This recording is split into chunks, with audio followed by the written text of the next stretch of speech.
All right, we are back with another fine episode of Natural AF. I'm your host, Isaac. And I'm Alexa. And this show is for you if you are down for exploring what it means to be natural AF. And as we found on our 47th episode of Natural AF, it's a very, very deep exploration. And we go from natural health alternatives to spirituality, to healing modalities, to how to grow your own food and just living the natural AF way. There's a lot of synthetic artifices out there. And this is our journey, sharing it with you of doing away with all that, replacing the synthetic with the natural, replacing the artificial with the real. And we're just so pumped that you're here to join us for this journey.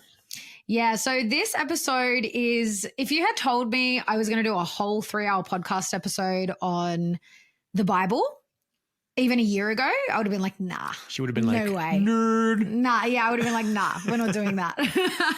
But no, we really wanted to present this topic because Isaac and I, which, you know, we talk about throughout this episode, and with little bits and pieces, we have very different upbringings when it comes to spirituality, religion, all of that. And we've come to this place where we've explored very different realms of spirituality and what it means to be spiritual. And for me, this has been a huge turning point of actually coming back to the Bible and learning the Bible. I never really grew up learning the Bible. Isaac's quite well versed in that area. And it's interesting because my brother was very drawn as a young boy to learning the Bible and learning about Jesus. And I never really was. And yeah, I found this particular interview with Nick and Dotti actually quite transformative. It's actually really wild what happened in the recording of this interview. At around an hour 11, an hour 12 minutes in, funny that it was 111, I actually think it was. But so in about an hour from here, an hour and 10 minutes from this point, you might actually see me if you're watching this on camera. I actually really started tearing up and I actually thought I was about to burst into tears. Because as Nick and Dotti were speaking about the stories of Jesus and what Jesus was all about and why he came here, I actually had this experience of him. And it was my first experience ever, personal experience with Jesus or of Jesus, where I just pictured him quite often as people are telling stories, you'll get a kind of a picture in your mind. But in this kind of vision that I had, he looked right at me and I just felt this overwhelming feeling of unconditional love. It was, I'm getting cold shivers as I'm just saying it now. It was incredible. And not something I ever thought would happen, especially in the middle of a podcast recording. And I kind of didn't know what to do with it. And we spoke about it off camera and Nick and Dotti both said, you should really share that. And I was like, yeah, I definitely will share it in the intro. And yeah, for anyone watching, you might actually see my face change or I didn't know what to do. But it was really beautiful. And for the first time after we recorded, I've picked up my Bible and I'm starting to read it and learn the teachings. And like we spoke about in this episode, it's so important to use discernment, but just to be really open to the truth. And I think that's what I'm stepping into this new realm with. Yeah. Yeah. That's really special and amazing. And there's, I grew up hearing other stories like that. My family's, has a colored past and there's, been lots of ups and downs, but I've just heard stories of people having very profound experiences that have brought them to the realization that there is a there with the spiritual side and the truth side of the religion that I largely don't agree with any of these religions, with the way that, the people in them act, the way that people behave, the way that, there's a reason why it's off-putting. Some people get, this creepy crawly, repelling feeling when Jesus' name is brought up. And there's been a lot of fighting and there's been a lot of just nonsense, unnecessary stuff. But maybe it's not all unnecessary, all the stuff, because we're all trying to figure out what is here, what's the truth. Yeah, and just to preface this, if you're anything like I was a year ago, 2 years ago, 5 years ago, and you're just oh, Bible or whatever, I just really listened to this with an open mind because the intention behind this roundtable was to come at it from a non-religious standpoint And it's not about the dogma that's in the Bible. And because, obviously, like what Isaac is speaking to now is that a lot of these religions have taken a lot of the stories in the Bible. What I find with a lot of them is that they actually take the stories in the Bible, but then they take their interpretations and create this dogma around it, around things that literally weren't even said in the Bible, or things that Jesus didn't even say himself. So and then I implore people to then go and do your own quote unquote research. Because I mean by research, like read the Bible, but also listen to other people, how other people interpret the stories. And that's what I love about Nick and Dotti and the way that their perspective on some of the stories and how they speak about it. And we got a really good balance with both of them too, I find, because Nick like really knows, like he knows the Bible inside and out, like he's literally studied it.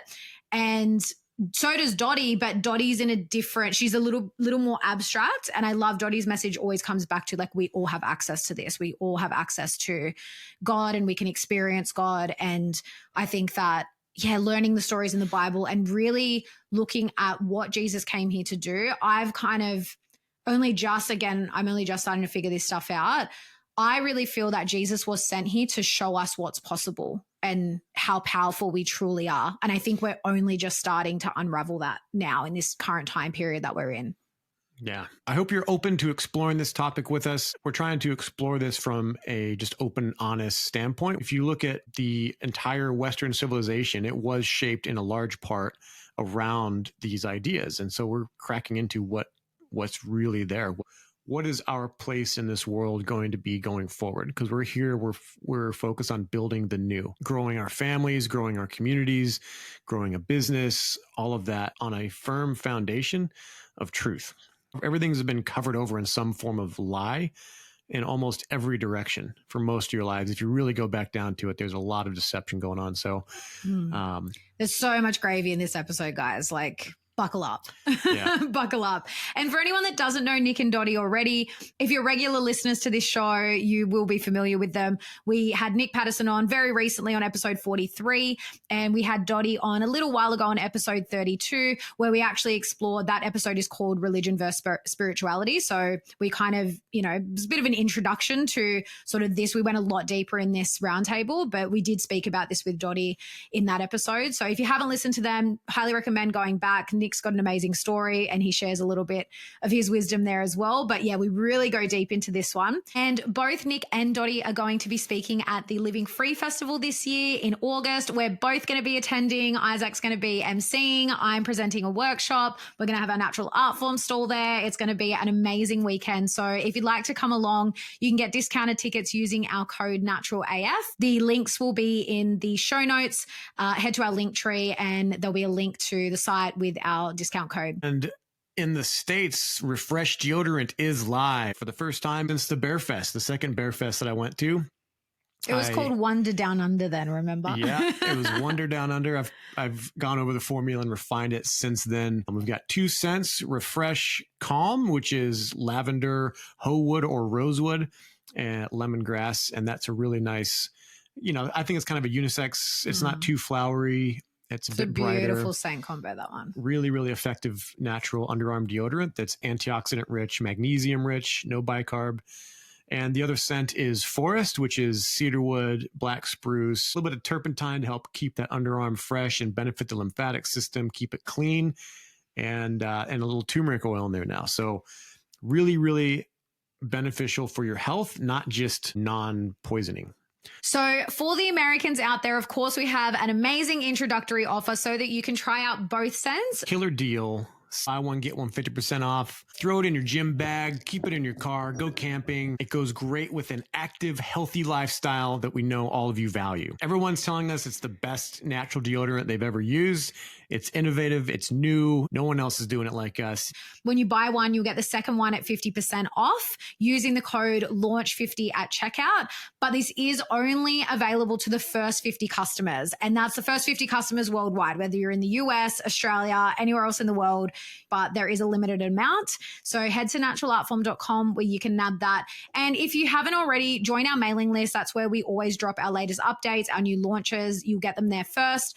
So sign up to the mailing list and make sure you don't miss out on our best deals. So just before we get into the episode, we just want to let you know at the very end, Dottie's audio and video cut out, but you don't really miss a whole lot. She said everything she needed to say during the episode. Other than that one little glitch at the end, the episode was really, really great. Thanks, everybody. Let's get into the episode.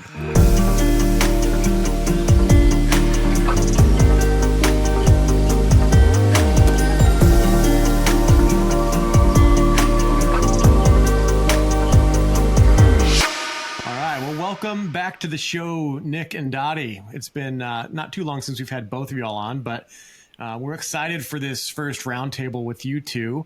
And we're going to talk about some spiritual topics and some getting into a little bit of religion, like maybe where we all came from and where we are now, and maybe where we see things going in the future. We'll see what other questions and topics Alexa has lined up as well. Yeah, I'm deeming this episode Bible Study 2.0 because we're going next level with this one. So, Dotti, maybe let's open it up with you because we had you on much earlier this year. Just a little bit of your background. So your sort of background your episode that you did with us was called Religion versus Spirituality. So we already dived right into this. But for anyone new listening that doesn't know you, just a little bit of your background with religion, Christianity, and why you know the Bible so well. Okay, so that's a big question, actually. And it's like, where do you start? So just briefly, always been very God aware as a child and, was introduced into the Catholic Church like most of us. And at the age of 7, I basically turned around to my mum and just went, if I have to go through a priest to speak to God, God's not worth talking to. And, she hit the deck going, oh, my gosh, demon-possessed child. Demon child, yeah. Yeah. and it was it was a truth, really. And I, just did life. And then at the age of 23, I very simply just, I had heard about God, I'd heard about Jesus, all that sort of thing. But it was just a simple transaction in the sense that I just asked God to come into my life. And I had a supernatural experience. It was like, my eyes were opened, my heart was open, my ears were opened, and I just could see into the spirit realm. And I saw both good and evil. And the one thing that really sat with me was who I was in God at that moment. It was absolutely transfigurational. It was transformational. I was literally one person 1 minute and the next minute a completely different person. And, with that came the hunger for the spiritual things, but also understanding who God is. And that brings in the Bible aspect because that's where we go to find out who God is, and have had many encounters with certain scriptures that have been my truth. They've been my foundation, and I've lived from those for the last 45 years. So that's where my Bible knowledge has come from, because I was hungry to understand God and who I was in God and what that meant, for the purpose of while I was here on the earth, what I carry in my relationship with God, and the truth of that. And everything I share comes from my own personal experiences. It's not from something that I've read or heard someone else do. So that's my foundation. I only share what I've experienced. Amazing. Yeah, great. Thank you. And give us a bit of your background, Nick. So what do you want to hear? Just how I came to well, because God? you've kind of always grown up with you've always been a Christian, haven't you, your whole life, and your family's like that? Not exactly. No. Okay. No. So I grew up with my mother, and we lived in a very, very humble abode in commission flats in South Melbourne. And my mother, who had all sorts of issues in her life, and I won't go into that. Yeah, but there was all sorts of issues that she had. She always taught me to pray to God. Now, we never went to church. I didn't go to any church until I was 14, and it wasn't with my mother. It was with somebody that I met preaching in the street, and I just wanted to go to the church with them. So that was my introduction to church. I didn't know anything else except for praying and what I'd learned at religious instruction classes at school, which we used to have back in the day. Just in public school, you would get religious instruction. It was my favorite class.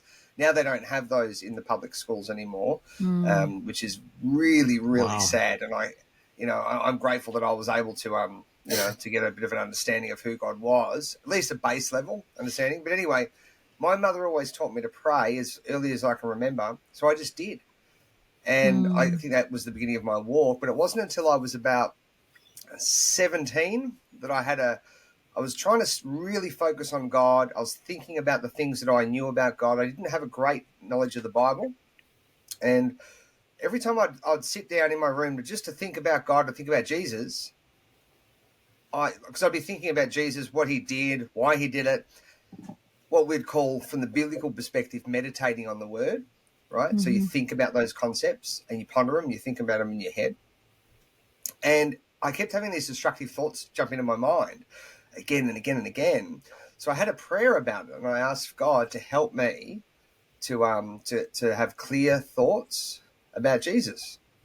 And literally in that moment, this loud noise, like a rushing wind, came from above my head, and it was so powerful that it was actually terrifying, because it wasn't like a horror movie terrifying. It was just the sheer power of it.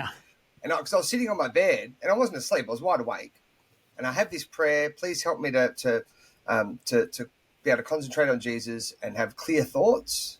And I had this discussion. As soon as I finished my prayer, I hear this noise, and then this wind comes down and it pushes me into the bed with such force that I'm all tense. And then I just realized, no, this is God. No, I've never experienced anything like this. So I let it go, and it was like wind that went right through me. It didn't just hit my skin; it went right through me. And then once it had gone, it was kind of like I was in sort of shock. I couldn't even tee a sentence together properly. I was like, "Whoa, what just happened? What just happened?" That was God.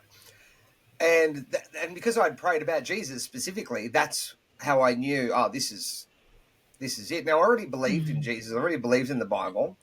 I didn't have a great knowledge of the Bible, but I already believed because I'd been praying and something had drawn me that way. And there's a Bible verse where it says, where Jesus himself says, "No man comes to me save the Father first draws him." So it was something drawing me that way as a child. And I've seen it with other children that are, like I've got friends and their children seem to be drawn that way as well.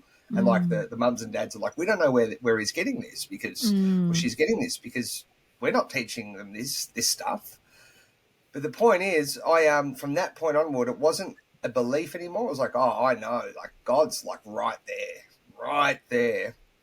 And then from then on, I started to get more and more focused on who is God. And it's interesting because when I had that experience, I didn't know what to make of it. I had no idea. I didn't know about. There's actually in the book of Acts, you've got this thing called the Day of Pentecost, where this wind comes down as the Holy Spirit.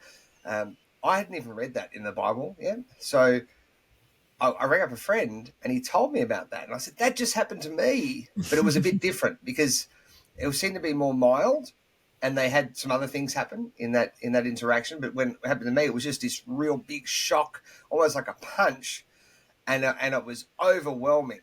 It was terrifying, but terrifying in the way that you would think that you realize the power of God.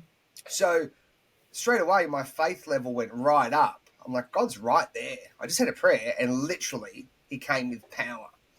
I can't doubt anymore. There's no place for doubt, and that was the beginning of my solid walk with God. And then from there on, was that did that lead you to like more personal study, or did you ever go through like a seminary or like any formal education on it? Or years later, so I was a pro fighter. When I retired from fighting, I did 3 years part-time, just online study through a university in Israel, and I learned a couple of different languages, and I learned how to. I did, various different courses that equated to like a diploma. It wasn't anything really significant, but that's what I did. Was it about while I was learning running my Hebrew? gym. I was just running and my stuff? gym, and it was like my part-time sort of study at the time. Yeah. So that's all I've done as far as study, and the rest of it's just been at home reading the Bible. And that's been the one book that I've been very diligent and tenacious with. Did you learn Hebrew through that, or was that? Yeah. Yeah.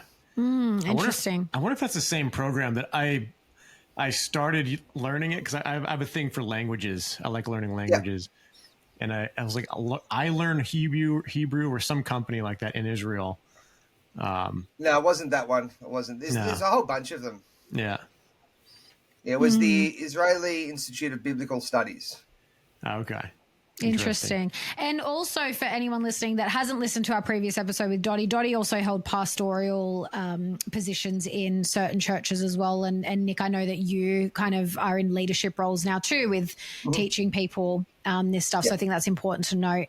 And before we dive into, I just want to get both of your opinions, because I think I asked you this off air last time, Nick, is what version of the Bible do you guys read and recommend to people? Because there's so many different versions, and Old Testament, New Testament. What's your preference? Well, I should pass over to Dotti first, because it's your turn to speak, Dotti. Sorry. Just jumped in there. All right. Well, I always had, from the age of 23, I was introduced to the American Study Bible. And that was great because it broke down different word meanings, which I'm all about, because often we just read one word, but it's going into the depth of each word that opens it up more and gives a deeper explanation. And then recently, the last 10 years, there's been a Bible version that came out, which is called the Passion. And it actually has translated from the original Aramaic wording, and it just takes, the insight into who God is into a whole different level. It really presents God as, much more relatable and very intimate and very passionate and caring. So I do recommend that Bible if people want to start reading one, because it brings the intimacy of how much God loves us, and it breaks it down. So it's not this hard, King James, because King James is translated by King James himself. So it really does open it up to other levels. And then I also have other resources like there's a concordance that will translate, Greek and Hebrew, which again opens up the words more, so that it gives you deeper understanding of what's just written in a one level. And that's not just the Bible. Like when you do that with lots of words, it opens it up that much more, because I feel that there's multiple levels to Scripture. It's like each Scripture can potentially be a portal to having experiences in the Spirit, and a revelation that's revealed to you. So a bit like what Nick was saying about Pentecost. And it's interesting in Acts, when Pentecost happened, it was tongues of fire, which is where we get the light language, or speaking in tongues, is what happened on that day. And that just takes you to another depth of, connection again into the relationship with God, and bringing understanding and insight into how God works with us and through us. Beautiful. And you, Nick, what do you recommend? What do you read? Yeah, I learned and memorized so many Bible verses from the King James Version, and there's a modern or a new King James Version called the KJVER, and I really like that one. But I use the Strong's Interlinear as well, so an interlinear Bible, so I can just check on the original words. But I think when you've studied the Bible for a long time and you've read and you understand where maybe the mistakes are, and part of it is that language has been debased. So if you think about a word just conveys an idea or a concept. Now, if they've changed the definition of that idea of concept or that concept over, let's say, a couple of hundred years ago, they changed and expanded a definition, and now that particular word means something different. Well, then it changes the meaning, right? So I don't really think there's much wrong. I know lots of people have issues with the King James Bible. I find it to be a pretty solid and pretty decent Bible. There's a few things that I think aren't correct, but it's pretty close. And you can look at the manuscripts that they used to translate from. So you can actually see what they originally used to translate from, because they used all these ancient manuscripts. So there's that. And I guess the idea, like, I'll give you an example. The word church, right? We think of, if I said the word church to you, Isaac, what idea does that convey in your mind? Well, two things. So knowing the scripture, I understand the body of Christ, like the church, is the people. But then there's also what I grew up with was church. You go to church and it's like the building. Yeah. So you go to a religious institution, or that has a clergy laity system, or people think of it as a building, right? The word church. But what it really means, if you go back to the original words like ecclesia, kahila, kahal, it just means the assembly of people. And the same word is used in the negative as well, right? So an assembly of bad people, it's the same word. It's just an assembly of people coming together.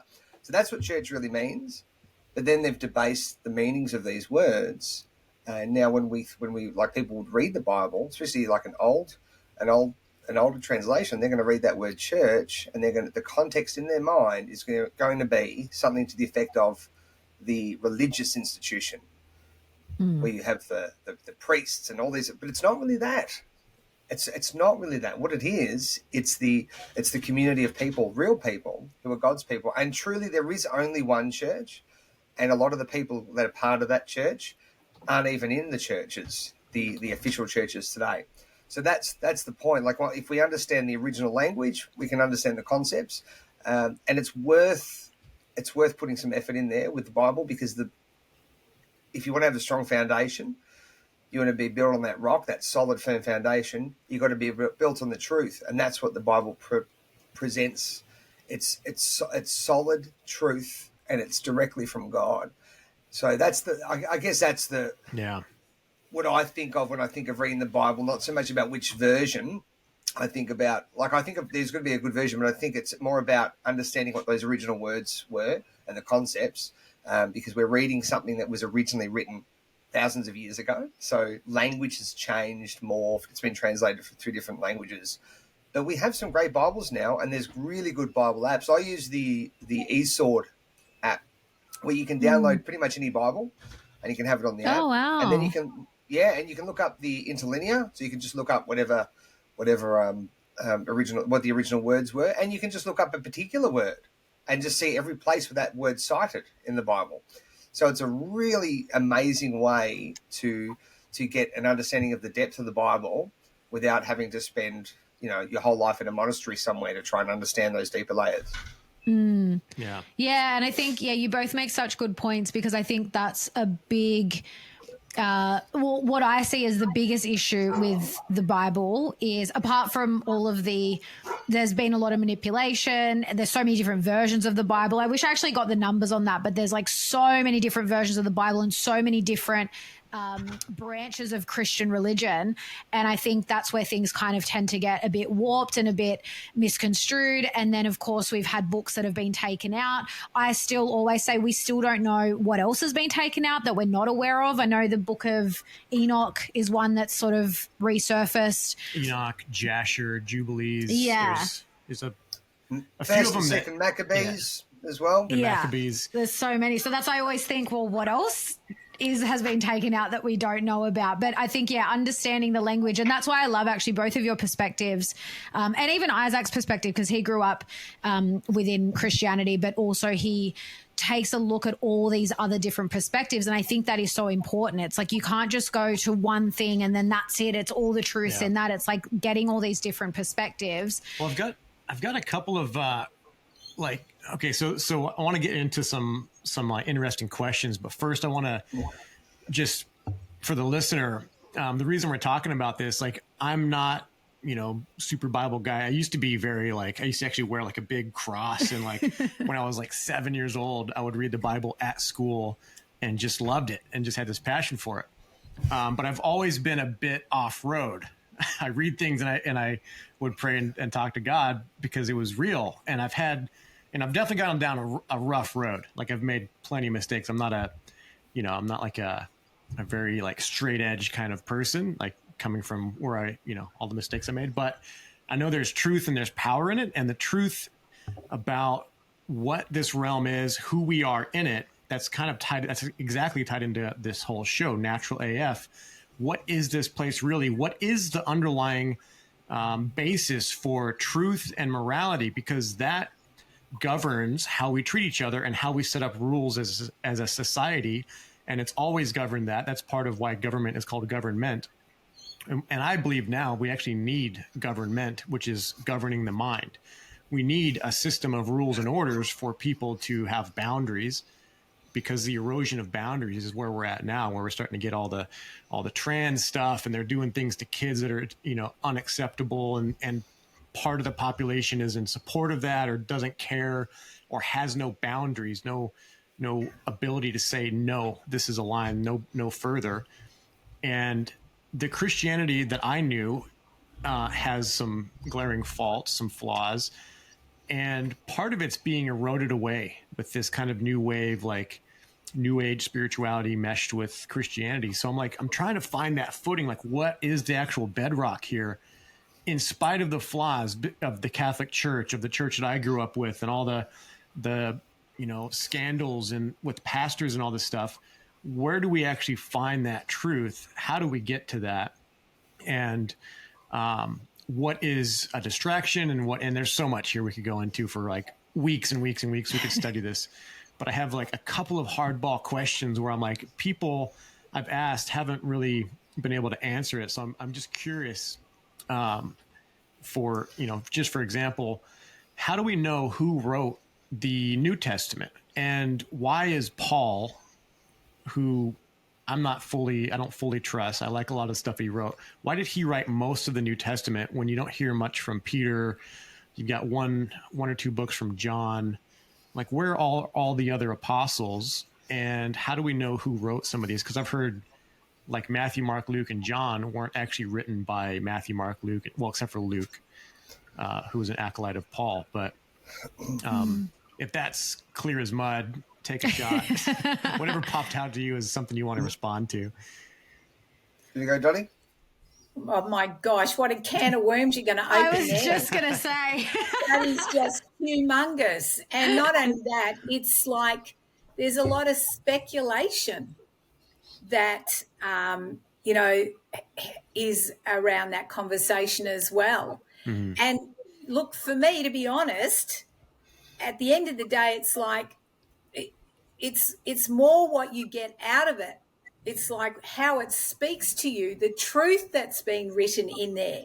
And like you've just said before, there's a lot of speculation, but also, who wrote what, and some of it's not correct, as even Nick has, just said too. But it's to me, it's like what speaks to you, what truth comes out of it for you. Like you can read a quote that is being written by someone that might have been, in jail, but there can be life still on it, and it speaks to you, it resonates to you. So to me, it's about the frequency and the energy and the presence of God that's on a scripture that is bringing spiritual truth is what's more important than who actually wrote it. I mean, Paul was a Roman. He was also a lawyer. So there is speculation that he was set up by the government to help navigate the people into, being submitted to the government. So there's so much there. And for me, I don't get into that nitty gritty because it's like, well, there's areas that speak to me. There's areas of truth. There's spiritual laws in there. There's spiritual truth that resonates with my spirit. So that's what I take as truth.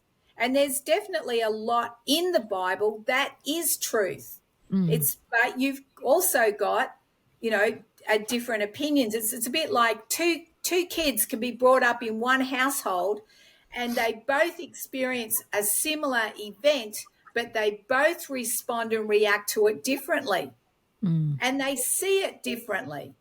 So that's really a part of the element that's involved with that. What do you think, Nick? There's three things I wanted to share. So the first one would be, and I often share this with people when I go out and I talk at different events, I'll say, you're not going to understand this, all of the bad things that are happening in the world and all of the craziness that we see, geopolitically.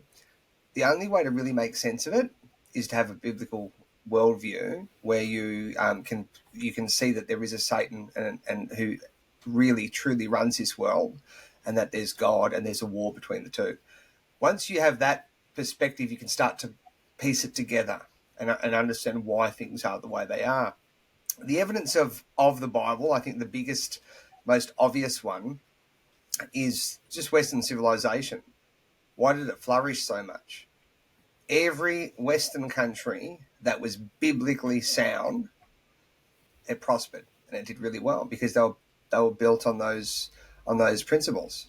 Those principles are true. You can build from those principles. Whereas you go to other parts of the world where they don't have those principles, it's a lot more idolatrous, and they're built on, they've got like the caste system and other systems that you can see the difference. All you got to do is look at one and look at the other and go, what's the difference here? Well, it's the principles that governs the society. It's the culture. And the other one that I wanted to raise, which is it's sort of in line with the evidence component that you brought up before. Evidence doesn't convert people and change people, because it's about the heart. So the evidence is the mind. The thought precedes the action, but what precedes the thought is the heart, the will. Right? The word heart that we have in our Bible is the word lev, or cardia in the Greek, and it means your will, the innermost you. It's where we get the word like core from, which is from the Latin, which means the same thing. It means the very center. So the very center of your being is the heart, which is your will. That's what's at the center of you. And often our will is bad and it's evil. Our Bibles tell us that, but we know that objectively, because when we look at, look throughout our past, all those mistakes we've made where we've been driven to do something that wasn't right, and you knew it wasn't right, but you still went after it because you wanted that particular thing. So you can convince somebody in the mind that this is the truth, but if they don't want the truth and they still want to go and live in the lie, it doesn't matter. And I think that's the other point. So certain people are going to come to a point in their life where they go, I really want the truth now. My heart's changed. My will's changed. And if they start applying those principles that are in the Bible, they start understanding them and holding them close to and placing them in their heart, they're going to find that their life is going to prosper and they're going to do really well. They're going to have integrity. They're going to have faith, which is the ability to persevere through all sorts of struggles beyond what other people can.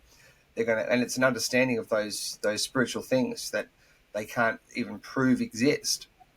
And then they're going to have courage, which is another virtue that's lacking in the world today. When you remove God and remove the Bible and those biblical principles, you remove courage.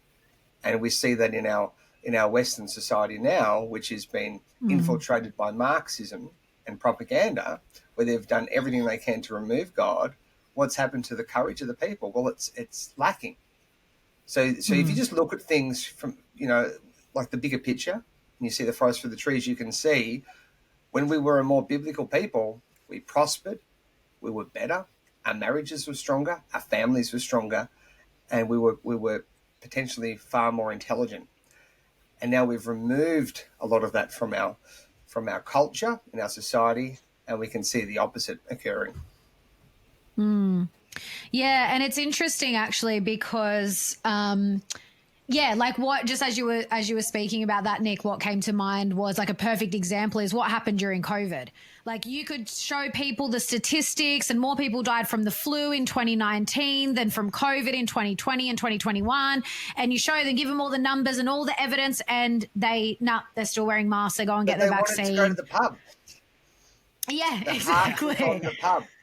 Yeah, exactly. And that's a perfect example of that. There's so much more at play when it comes to, what's really how truth resonates for people.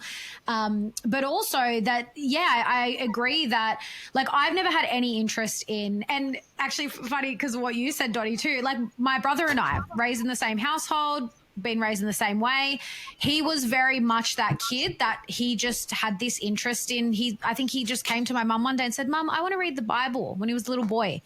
And I was the complete opposite. Never had any interest. I actually really hated scripture at school. So it's funny, Nick, because I had scripture in public schooling, but I'm probably like 10, 15 years younger than you. So it would have been still very different. And I feel that within that setting, there was something in me that didn't resonate. And I don't even remember what they really were teaching us because I didn't pay much attention. But there was always something about it that I used to think, this is rubbish. Like I don't know why, right?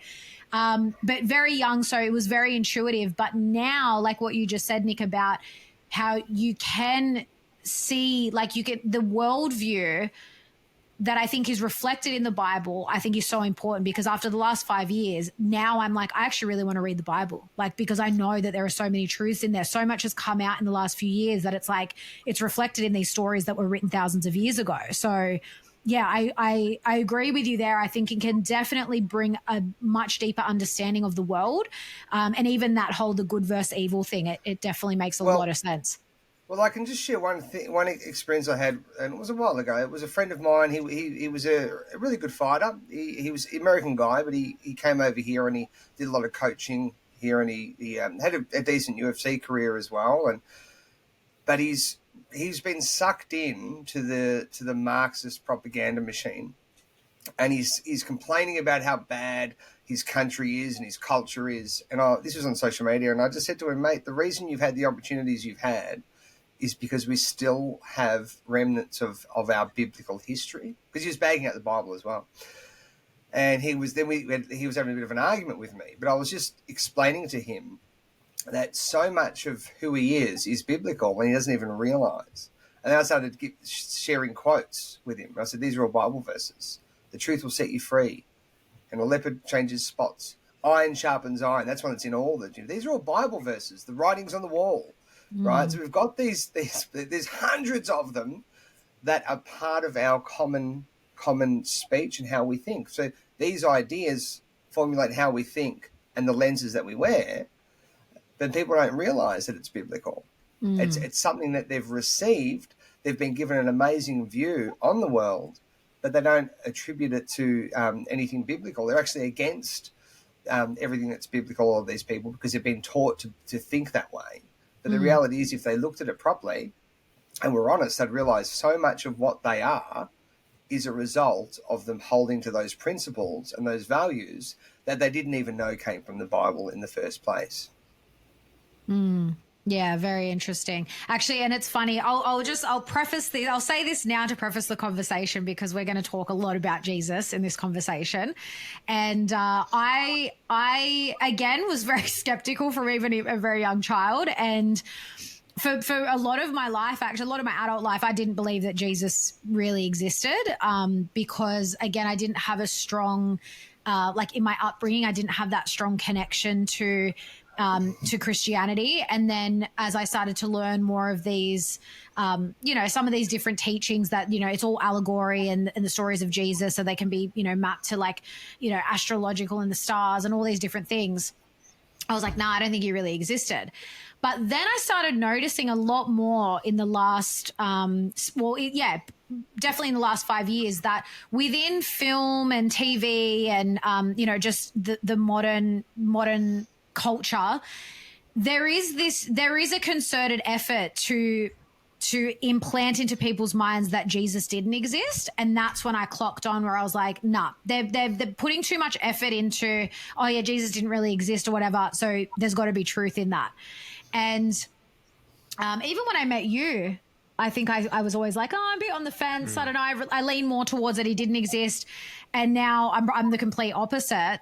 Because, and I also know I've heard too many stories, again, from all different walks of life, people that are more like religious, people that are just more sort of spiritual, but no religious ties, that have had experiences of Jesus in the spirit. I've heard so many different stories. And again, there's got to be truth to that. But I guess what I want to dive into here, and we spoke about this off air, Nick, and that's why I was like, we got to get you on again. I really want to dive into this belief that, and I don't even know what branches of Christianity this is specifically, because I don't know all the names, but these people that believe that you've got to go through Jesus to get to God, that Jesus is almost like this gatekeeper. But I also hear a lot in these particular branches of Christianity that they speak about Jesus like God. It's almost like God is secondary to Jesus. And there's a lot of teachings within those branches of Christianity that I totally disagree with. These are often the ones that also say that we're born in sin and that we're just, we're basically nothing until we take Jesus because he died for our sins and whatever. And I totally disagree with that, because if we were made in God's image, why are we born sinners? An innocent baby, an innocent child is a sinner already just from being born. I just totally disagree with that. So I'd love to get your opinions on that. And also like where you think those teachings come from, because a lot of what I hear too in these teachings is that a lot of what they're preaching was never actually anything that Jesus himself said. It was the things that were written about Jesus after. So what do you guys think about that? Yeah, Dotti, do you want to go first? Do you want me to go first? You go first, Nick. Yeah, so as far as evidence of Jesus, there's more evidence for him than anyone. I mean, you've got Josephus, Roman historian. He was, he's probably one of the most prominent Roman historians. We've got Tacitus, another Roman, talks about Jesus. There's even, there's Syrian Greeks that talk about Jesus. So historically, there's more evidence for him than there is for anyone else. On top of that, you've got the thousands of manuscripts that exist, like thousands and thousands, tens of thousands that exist, dating back to literally the first century, right? First and second century. That in and of itself is incredible. Like, how is there so much material handwritten? Because what you kind didn't of have printing manuscripts presses back then? Are these like the Bible manuscripts, or is this like extra, like just letters and No, people these are talking biblical about manuscripts, but there is that. But what I was saying first is that there's testimonial evidence of the existence of Jesus amongst Jewish people of the time that exists today, Roman people, including Tacitus and Josephus, and also there's Greek historians as well, and there's there's even a letter. I think it's a letter. I can't remember his name, but he was a Syrian that wrote a letter as well. That's well known as well. Prominent letters. So there's all this other evidence outside of the Gospels and and all these other manuscripts that exist, and just the fact that we have thousands and thousands of New Testament manuscripts, right, of the handwritten, and they contain the exact same substance. What I mean by substance is they might have slight variations in how they're written, but the principle and the concepts that are portrayed in these writings are the same. So there's something to that. Yeah. Okay, that in and of itself is very significant. I would always say, if you're in doubt, just ask God. Leave it to God. Ask. You might find that if you do ask, you're going to get an answer, and if you get an answer, then you know. But the problem is it's an issue of the heart. See, a lot of people don't want to ask because they don't want that to be true. But at the end of the day, you're not in control of what the truth is. The truth was before you even existed, and we've got to be transformed in a way that we can become like we can become consistent with the truth, as opposed to just going after our own will. Because that's, so, you know, he talked about, you know, born in sin. I think there's a lot of ideas to that. All of us sin, right? That's the evidence that we are living in a sinful world. Like that's, but the reality is we're not going to be left, you know, and go to hell because of something that we actually didn't have any control over. None of us have the ability to not make these mistakes, because God's a merciful God, a loving God, and he's so loving that we can rely on that love. You know, that's why he sent his son to actually go through, you know, the suffering and ridicule beyond what anyone else would be able to do. And he didn't have to go through it. He could have just said, look, that's enough. I'm not doing this anymore. These people aren't worth it. But he didn't, because he was driven and motivated by love, because God is love. Yeah. So this is a concept that's a lot of people have trouble with and they struggle with. And the reason I think they struggle with it is it's not human. It's not anything that we can really comprehend fully with our minds, because we're like this in capacity, and the divine is unlimited, right? So, but we get, if we're honest and we look at what Jesus did, and we spend the time to try to understand it, and we pray and we ask for understanding and we ask for wisdom and we ask to be shown the truth, that should be enough, I would think, for most people to be able to come to a firm understanding that, yeah, okay, there's some merit to this whole Jesus thing. But then on top of that, you've also got all the evidence that Jesus did exist. He wasn't a fictitious person. We've got all of this historical evidence, probably more than any other historical person on the earth. You know, there'd be more historical evidence for Jesus than there would be for people like Napoleon, even. Okay, there's loads. It's incredible. And the fact that the gospel message, like, people have different ideas of what that means, just means the truth. And the foundational truth of who God is, and how he loves us, and that he's made a new covenant with us, which covenant's just like a marriage covenant. It's like a contract, but far deeper with us. And he's given us this amazing gift. That's the good news, something to be grateful for, something to have joy in. And that ended up going all around the world. Went to India, it's in China now. It's rapidly growing in China. You've got and it's interesting, this is more evidence for the power of the gospel. See, the gospel doesn't, you know, the Christian modus operandi is not to go in, fight with force and force people to convert. There's other faiths out there that do that's exactly how they operate. But wherever the people are most persecuted, you will find the Christian church or assembly, not religious church, but like the real Christian people, they thrive. Happened in ancient Rome, where they were being fed to the lions, and it ended up taking over.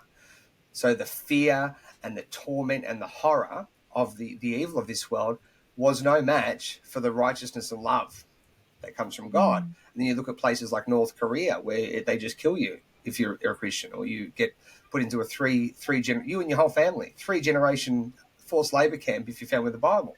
Wow. Yet it's growing there. Why is the gospel growing there? Well, the reason is simple. It produces and provides hope, and it shows people the truth of who they are, which are the most valuable things. Same in Iran. You go to jail for 25 years if you convert to Christianity. Yet they reckon there's about 1.5 million Christians there. It's incredible, right? Underground Christians. 10 years in jail if you've got a Bible. And the fact that 52 countries right now severely persecute Christians and heavily restrict the Bible, if not completely, that tells you something, doesn't it? No other faith is persecuted like that. No other faith. And you know why? Because this is the world of lies. It's run by the enemy, Satan. He's literally the God of this world. Like Jesus says, my kingdom's not of this world. That's the reality. And the people that want to be with Christ, they're in Satan's domain. So the only way that you can actually have the faith and the courage to live according to those principles is to be literally a rebel to the forces of this world, a real rebel, and you need faith and courage. And the only way you can have that is by knowing the truth of who God is and how reliable God is. And that's why people in places like China, Pakistan, Afghanistan, North Korea, Iran, where they're severely persecuted for being Christians, yet the Christian church there is growing rapidly. And that's the proof, I think, of what the gospel produces and what it really is. Interesting. What are your thoughts, Dotti? Wow. We covered a lot there. Yeah. So, look, where do you start with that? It's the fact is that Jesus said that he and God is one, right? Scripture says that. He said, where you see me, you see the Father. And, they're one.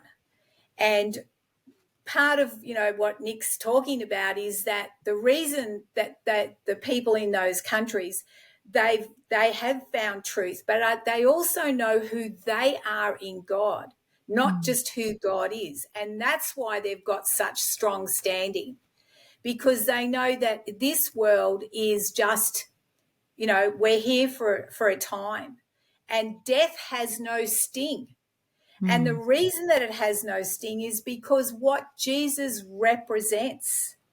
He represents, this incredible relationship with God, and he is the perfect representation of what we can be in a relationship with God on this earth as well. So, people often stop that, Jesus died on the cross, but let's go beyond what happened at the cross, because he broke and fulfilled the law of what Satan's jurisdiction on the earth. Adam and Eve made a covenant with Lucifer and gave him the keys to this earth. The earth was the center of God's creation, as we are. So Jesus dying on the cross took back what was stolen and has given it to us. And this is where we need to rise up in knowing who we are, so that we can start taking back what has been, number one, stolen, but what Jesus actually represents. And when you look at the Catholic Church or any religion, they keep us minimized. They keep us basically at the foot of the cross, or Jesus still on the cross, and doing works when it's all been fulfilled. So let's look at the other side of that.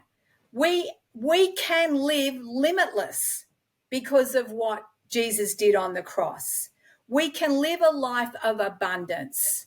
We can live a life filled with power, because these are all the things that Jesus did that gave back to us.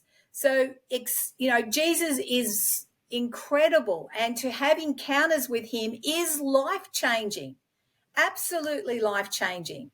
And it is as simple as asking him into your heart. Like Nick said, it's a heart thing. But it's more than that. It's stepping up into the invisible realm, which is the spirit realm. Because again, in Colossians it says, I didn't come just in word, I came in power. We need to grab hold of the power and start, releasing that into our own lives, but into other people's lives, and bringing the fullness of what was done on the cross, the fullness of what Jesus represents, which is that transfiguration, transformational, and having that encounter in the spirit, that brings the change. So, we talk about, you talked about government, governing the mind. That is the system that we are under. They are constantly programming us, which the Catholic Church has done really, really well. Absolutely really well. And that was their whole plan. The Catholic Church is Freemasonry. New Age is another version of Freemason. And this is where we need to start being aware of their symbols, of the contracts, the spiritual contracts we make with them, so that we don't contract back into coming under the ruler of this world. We stay in in covenant, which is again a contract, which is our free will, connected with God in the Spirit, moving by the Spirit because of what Jesus did and his representation on the earth. There is a fullness that people still have not grasped of in the representation and the conversation about Jesus. We're still, I feel we're still mixing, parts of the works mentality, the trials and the tribulations, and I've got to carry my cross. If we have that conversation or we have that mindset, we are diminishing what has been done for us. We have an open heaven. We have the spirit realm that's open to us. We've just got to choose to partake. We've got to choose to open our hearts. And basically, to me, it's like get the mind out of the way and step into everything that's been given to us. And, this is what's on offer. This is the offer. We choose to consent or we choose not to take the offer. The offer is life and life abundantly. It's to know who God is. He is love. He is mercy. He is always in momentum, working on our behalf all the time. And that's what's there. We can get caught up with, the different translations or, the politics of religion. But I'm sorry, I don't want to play that game. I just want to have, this beautiful relationship that I've been given, that I've walked in for 45 years. It's been my whole foundation and grounding in life. And I get to share that with those that want to hear about it and experience it. It's power. It's life-changing. It's words of encouragement. It's words of edification that we breathe and speak life into one another. We are in such a short, season of this world where Satan is being exposed for who he is. That's the season that we're in, guys. He is being exposed and eyes are being opened to the fact of the evil of this world, and we're coming out from under it and stepping into the 1,000 years of peace, the rule and reign, and the new heaven and the new earth. Well, I ask people, I go, well, what does a new heaven and new earth look like to you? What would that look like? Most of them have got no idea. They go, I don't know. Oh, we'll have lots of money. No. A new heaven and a new earth is where we are in full unity, where we are in communion with one another, that, there is a love and respect and integrity, that we honor one another no matter where we're at. Whether, we are pre-believers or believers, there's always respect and honor. Yeah. Yeah. Very well spoken. Love it. Y'all both are getting me all fired up. And I realize what my I guess motivation for this and asking some of these tough questions and like not accepting sort of the stock standard Christian responses, all the knee jerk stuff that I grew up with. And you'll probably remember there was a parable that Jesus taught about the master, and he has talents and he gives like gold pieces or whatever. And he gives them to 3 servants. One of the servants doesn't want to lose it. He's afraid. So he buries it so he doesn't lose it. And the other one, when he goes out and like brings back like a double investment, and the other one, reinvests it and does like a triple investment. And I see a lot of like the mainstream Christianity as that servant who buried the talent. Because when the master comes back and he checks on the people that he gave the treasure to, the gold, he was angry with the one who just buried it. Because he's like, he just takes it from him. I'm taking the gift that I gave you and I'm giving it to the guy who tripled the investment. And I see that with the word. I see that with people that, like we take for granted some of these concepts and we don't go deeper into it. We don't explore it. We don't expand, not making up things extra biblically that don't exist there, but going deeper into it and experiencing it and living that. And I see that with not to just point blame and judgment, but it's like my dad he grew up Catholic, and we've been aware of this our whole lives, because in the Catholic religion, they don't teach people to read the Bible and study it. You know, you go to the priest, and the priest will tell you to offer atonement or to do all these different things. Most of the stuff they teach aren't in the Bible that you have to do. You know, you got to say Hail Mary. Why are they putting like in my sister's town, St. Mary's, Kansas, not to throw shade at them, but it's like, why does Mary have a statue on top of the building that they just built? They put millions of dollars into building this brand new cathedral. I know Dotti's got some theories on that. Yeah, Mary's on top of it. It's like, because they're like sheep that have been led astray, and they're off doing something that God's like, what is that even? Like, what are you guys even doing there?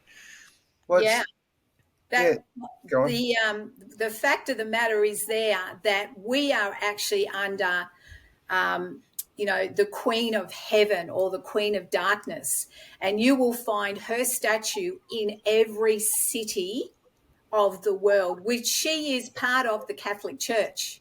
That is who they actually worship.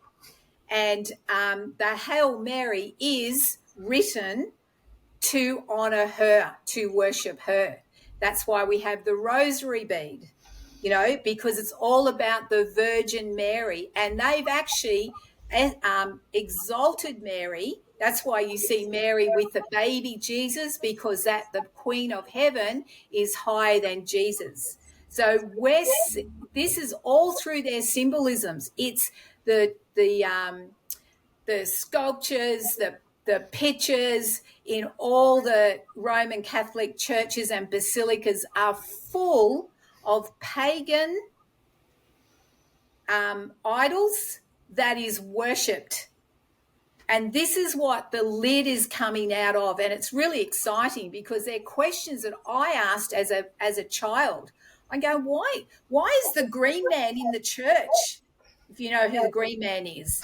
Why is there such nudity, with little children and, the snake and all this sort of thing? Well, as Alexa knows, I'm unpacking a whole series to educate people, as well as myself, on what they all represent and symbolizes, and then what evil does with those things.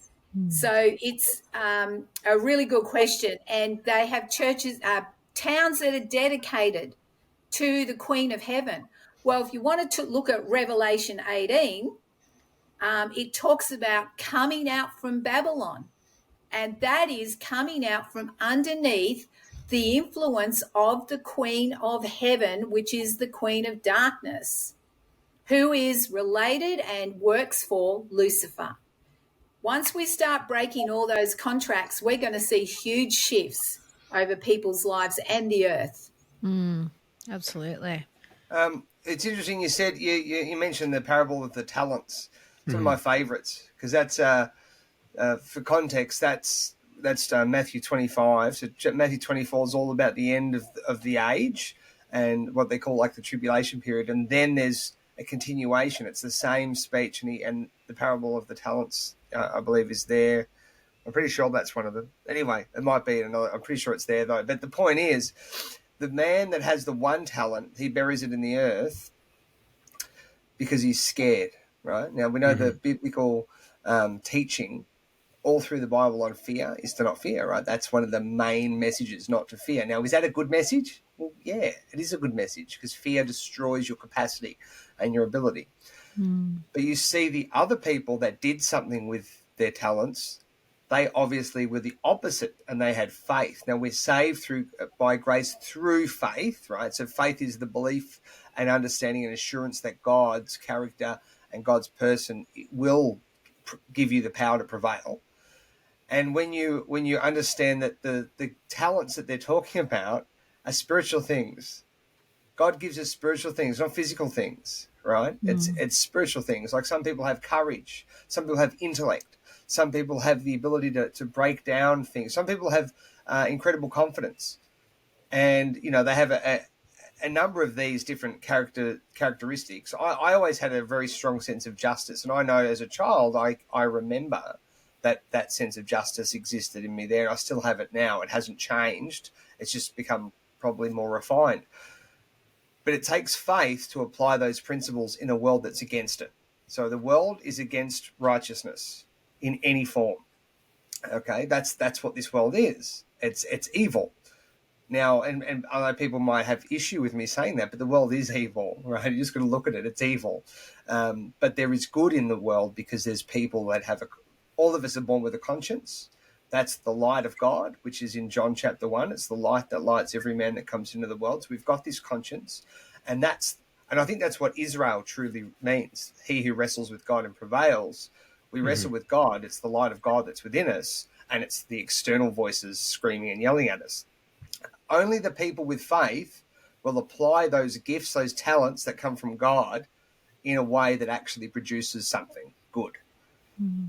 The ones that won't are the ones that are overcome with fear, and they'll go, you know what, I should have had courage there. I should have stood up for those people. I should have defended those people. I should have shown love to those people, but I was scared that people would not be my friends anymore, or I was scared I'd lose my job, or that the media would call me nasty, mean names, right? That's what's going on. So I look at it from that perspective, and I see that the influence that the enemy has is really just peer pressure, fear, and it's money, right? They can influence people with bribery. Like, we'll give you lots of money if you go along with this agenda, or it's we'll take away money from you if you don't go along with this agenda, or we will call you nasty names if you have an opinion that's not in line with the agenda. But the people that have faith are the ones that actually put those principles, those talents, to work, and they actually apply them. And that's how we resist the destructive forces, and that's what's going on now. And if more of us did that and just applied that righteousness that is within us, we would actually see there would be a lot less power coming from the other side, because we would be able to resist it and destroy it very quickly. And the main most effective way I think we do that is by letting the light shine. So when you do those things that you're inspired to do with that spirit, people see it and they become inspired by it, and they say, Alexa, I just saw you have incredible courage. Wow, that inspired me. I want to do the same thing. That was amazing. Oh, I'm totally converted to this idea. Let's have courage. Let's do it. And that's what they don't want us to do. So if you were to do something like that, that would be the one who did something with their talents, as opposed to the one that goes, I'm too scared to do what I know I should do, because we know inside what we should be doing. But we do all sorts of we come up with all sorts of mechanisms to avoid doing those things that are hard, including justifying why we don't have to do something, or putting something off. Oh, not yet. I'll do it soon, and then it's too late. So I think that's to put it into perspective. It is simply whether or not you have the faith to apply the principles that God's given you and the gifts, or if you don't. And if you don't, you're going to lose it all. And if you do, you're going to gain a lot more. And that's the meaning of life, summed up very briefly. That's our purpose, in my opinion. Yeah, really absolutely. Good. And do you want to get in? Oh, say what you I was just going to say, I can attest to, as someone who, honestly, for most of my life, I didn't know God. I didn't know what God was. I didn't know who he was. I didn't feel a connection to him. And it's interesting because, so just a bit about my background. So my dad is Serbian Orthodox, so Christian, and the kind of the older teachings or whatever. And so I was christened Serbian Orthodox, and we've always done, we've gone to church for, well, really only weddings and funerals, to be honest. But, I've been inside the church, but then my mum was raised Catholic, but very similar to you, Dot, just from quite a young age, she knew that there was just something wrong with the Catholic Church, but always had a very, very strong connection to God. And so we were kind of raised with these different perspectives. And then also my mum, you know, she learned a lot of like Buddhist teachings and a little bit of Hinduism and like all these things. Like she never got super deep into them, but we were kind of exposed to all these different philosophies. But yeah, for me, and again, like I said, my brother was very drawn to, he just wanted to read the Bible at quite a young age. And I always felt very lost with that. And it wasn't until, kind of like my early adulthood, that's when I really started to question. Like I remember I was very lost in my life at this time. And I used to sit and think like, what is God? I had no idea. Like I had no idea I felt like I'd never even experienced God. And I've spent a lot of the last, I would say probably 7-8 years, like the better part of a decade, really starting to explore that more and just allowing it to unfold.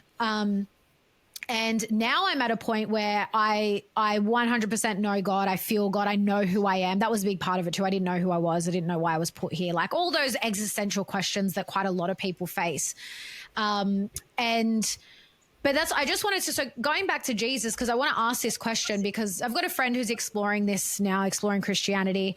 And, you know, some of the teachings that she's learning is this, that you've got to take Jesus into your heart to get to God. You won't know God. God won't know you if you don't take Jesus. But, you know, the argument I have with that is, you know, I've, you know, been very, very skeptical of Jesus in the past. And now, yes, I agree that, he was a real man and he existed and all of that. But I haven't had any personal experience with Jesus. I haven't had, you know, those experiences that I hear that people have. And I don't know that to be 100% true in the way that I know God to be 100% true. So my question is, do you like, how do I want to frame this?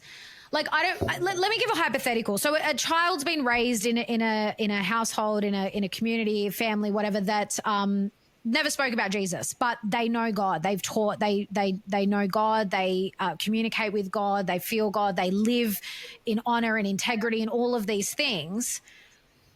But Jesus isn't in the picture. Now, do we have to believe in Jesus and the teachings to have the same experience of God? In the picture, because, and this is where I think people get mixed up. The person of Jesus might not be. Mm-hmm. But the character of Jesus is, right? So remember, Jesus is not just this person that was a physical being. You know, he's also a spirit. It says it's the light that lights every man. If you read John chapter 1, it literally explains it in detail. Mm-hmm. Everybody that's born is born with this light, and that light is Christ. It's literally where we get our conscience from. So people that value those principles that are written on their heart, I know this is wrong, so I can't do that. I know this is right, so I have to do that. I value love because love doesn't come from anywhere else. Like true love, the love that is godly, that only comes from God. Mm. So if you value that, that's because it's the only reason you know it is because you've actually got a conscience that teaches you what that is. Yeah. It's the spirit of truth. It confirms these things to you. We have this inside of us. Just because you don't know that comes from Jesus doesn't mean it's not Jesus. You know, God can give you a gift without saying, hey, I'm God, and here's a gift that I'm giving you. It's called love. It's very valuable, and I want you to hold it close to your heart, and I want you to live by these principles. He can give that to you without telling you it's from him. And then you might think, well, I don't really know Jesus, but you do. You just don't realize that you do. Does that make sense? Yeah. Oh, just real quick before I'll pass it off to Dotti. So people call him Jesus, but what is his actual name and what does that mean in the original language? Yeah, it's Yehoshua, which just means it's the name of God. Yod He Vav He, the self-existent one, saves. God saves. Yeah. Okay. Go for it, Dotti. Well, what were you going to ask me, Isaac? Well, just that about knowing that Jesus is real. Your experience about it? Well, it's just more about these teachings that if you don't accept Jesus into your heart. And again, I love how you explain it, Nick, because I think a lot of these teachings are they're very literalist. These teachings that essentially come from the Bible, but they're taken so literally. And then of course they can be interpreted in different ways. But yeah, just this teaching that if you don't accept Jesus and you don't believe in Jesus, you'll never get to God and you'll never know God.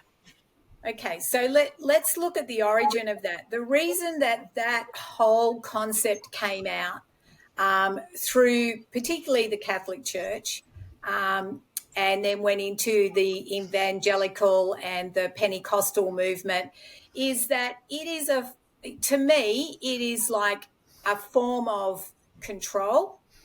It has fear attached to it. And, it's like, and also it manipulated people to try and go out and make people believers. So, and that has never sat with me. And actually, I really appreciate how Nick summarized the God consciousness and God and Jesus, in the sense that we already have the DNA of God within us. We are his creation. So, reflecting on my experience of the Spirit was the truth of who I really was, rather than living in the truth that the world had told me. In other words, the programming that I had been brought up in. And that it ignites and brings alive the Spirit within you, which is the very DNA of God. And I don't want to use the word Christ consciousness, because I feel that it's becoming, it's got a twist on it as far as the world is presenting at the moment. It's become very new age, that term. It is a new age term. And, we talk about Christ consciousness. And there is an awareness, of what he represents to us. But I've got to go back again to Scripture where it says, Jesus said, me and my Father are one. God and Jesus are one. And, we are part of his creation. So we have the very DNA of God within us. So it's awakening and igniting that light and that truth of who we are, and God in us, with us, and through us. We are not demigods, which a lot of teaching is now, well, I'm like God. That's not what I'm saying either. It is the connection of the truth of who we are. And as Nick said before, it's the way, the truth, and the life. So this is what's happening globally. People are, on Empower doing NOLs that are bringing them into a spiritual connection, which is then they're reading the Bible. They're wanting to understand God without being having the religious background. Well, it's happening in other groups that I'm hearing about, that are educating people about, their straw man and, the law and that. And they're now becoming open to the spirit aspect of who they are. And this to me is exciting days, because we're coming into the truth, who God is for us, who he really is, his character, who he represents. As Nick said, he's a God of love and mercy. He's a God of compassion. And the one thing that I know is that God is always moving on our behalf. So he will, bring events around to enable us to make that choice of stepping into that truth. When at 23, I was not in a lot of people go, oh yeah, I was devastated and I was broken and I was homeless, and then I found God. I don't have that testimony. My life was great, but there was a crossroad that I came to when the simple words, I knew of God, I knew of Jesus, I knew of the Bible, but it was as simple as, God, come into my life. I give you my heart. And that is where I physically felt my heart turn in my chest. And the heart that was guarded and protected became opened. And in Jeremiah, it states, I'll turn your heart of stone into a heart of flesh. And that is my encounter, and I know lots of other people have had that too. Nick, your sharing of the wind of the Spirit, coming in force is probably exactly what you needed to experience. I needed to experience my heart turning my chest, which made me a completely different person. Even to the point that the next day, the clothes that I would normally wear, I couldn't even wear them. They just felt wrong. That's how much I was changed. And that is the invitation for everybody. Yeah, so there's a couple of things. So you got the conscience, right? This is so important. We overlook it. The value of our conscience. We have something within us that tells us the difference between right and wrong. Now, when you read the Bible, you can interpret that according to the conscience, partially according to the conscience, or without the conscience, and you'll interpret it differently. But the way I read the Bible is I read it, and if it doesn't make conscionable sense to me, then I have to dig deeper. It doesn't make sense. How could that be? Until I can reconcile the idea with my conscience. The other part with regards to the conscience is that a conscience is like a sense that's calibrated by the life that we live in. Now, I'll give you an example. 100 years ago, a woman would walk into a room and the men wouldn't swear. They'll take their hats off. Now, men would just swear and talk in front of a woman like she's a man. So you see the difference between how our conscience has been affected through culture and through the influences, right? It's been recalibrated and it's been debased. So when we can read the Bible in one way to clarify and to recalibrate our conscience. This is what's correct. This is how I should be applying these principles. This is how I should feel about these things. But on the other side, we can look at the Bible, the biblical text, and we should use our conscience to enable us to interpret it. We should be in line with what our conscience dictates. Those two they're your two witnesses: the Spirit that's within you, and the external booklet that explains what the Spirit has declared to prophets past. So you read the book, you're not sure about something, and there's several ways you can interpret it. It's got to be consistent with your conscience. But also, your conscience needs some work done to it too. It needs to be calibrated according to sound principles, because obviously the music now is destructive, the propaganda, the false ideas, all of this impacts our ability to resonate with it impacts our conscience. Absolutely. And that's how we end up with like societies where, like you look at some of the harshest societies where they're indoctrinated. You think of all those people that are enforcing all the madness and the killing of others. They're not doing it according to their conscience. Their conscience, and there's a Bible verse that talks about this. It says the conscience was seared with a hot iron, right? They're having their conscience seared with a hot iron so that the sensory aspect of it doesn't really work anymore. And then they lose their conscience. Yeah, I just wanted to say quickly, that was such a good point to make, Nick, because I agree, like our conscience has definitely been, I would say, hijacked. I think it's something to be aware of, because this is what we were just listening to something last week that was, I'm not going to get into it, but basically a marriage where they're bringing people into their marriage now. It's all this new age spiritual rubbish. And, a lot of what they were saying was, and that's my truth, and that's the truth that I feel in my body and whatever. And we're both listening to this going, that is not truth. That's not capital T truth. That's your truth. And this is where I think, like, the conscience, when it's hijacked, it's like, oh, but that's truth. And it's okay, because they're taking on all these ideas, these external ideas that aren't in line with moral principles that come from God. Well, if you think about it, the every lie that you hold to, I interpret that as being the closing of a door within us, right? And the Bible tells us that our mind is a doorway to the spiritual world. It says it in Psalms 24. It says, "Lift up your heads," talking about your head.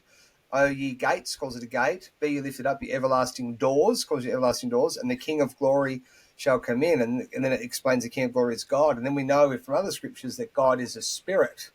So it's a spiritual gateway. But it's a spiritual gateway to God, who's truth. Now, when you hold on to lies in your mind and in your heart, what happens is you're closing those doors, and then you have less capacity and understanding to be able to. It's like damming up the river.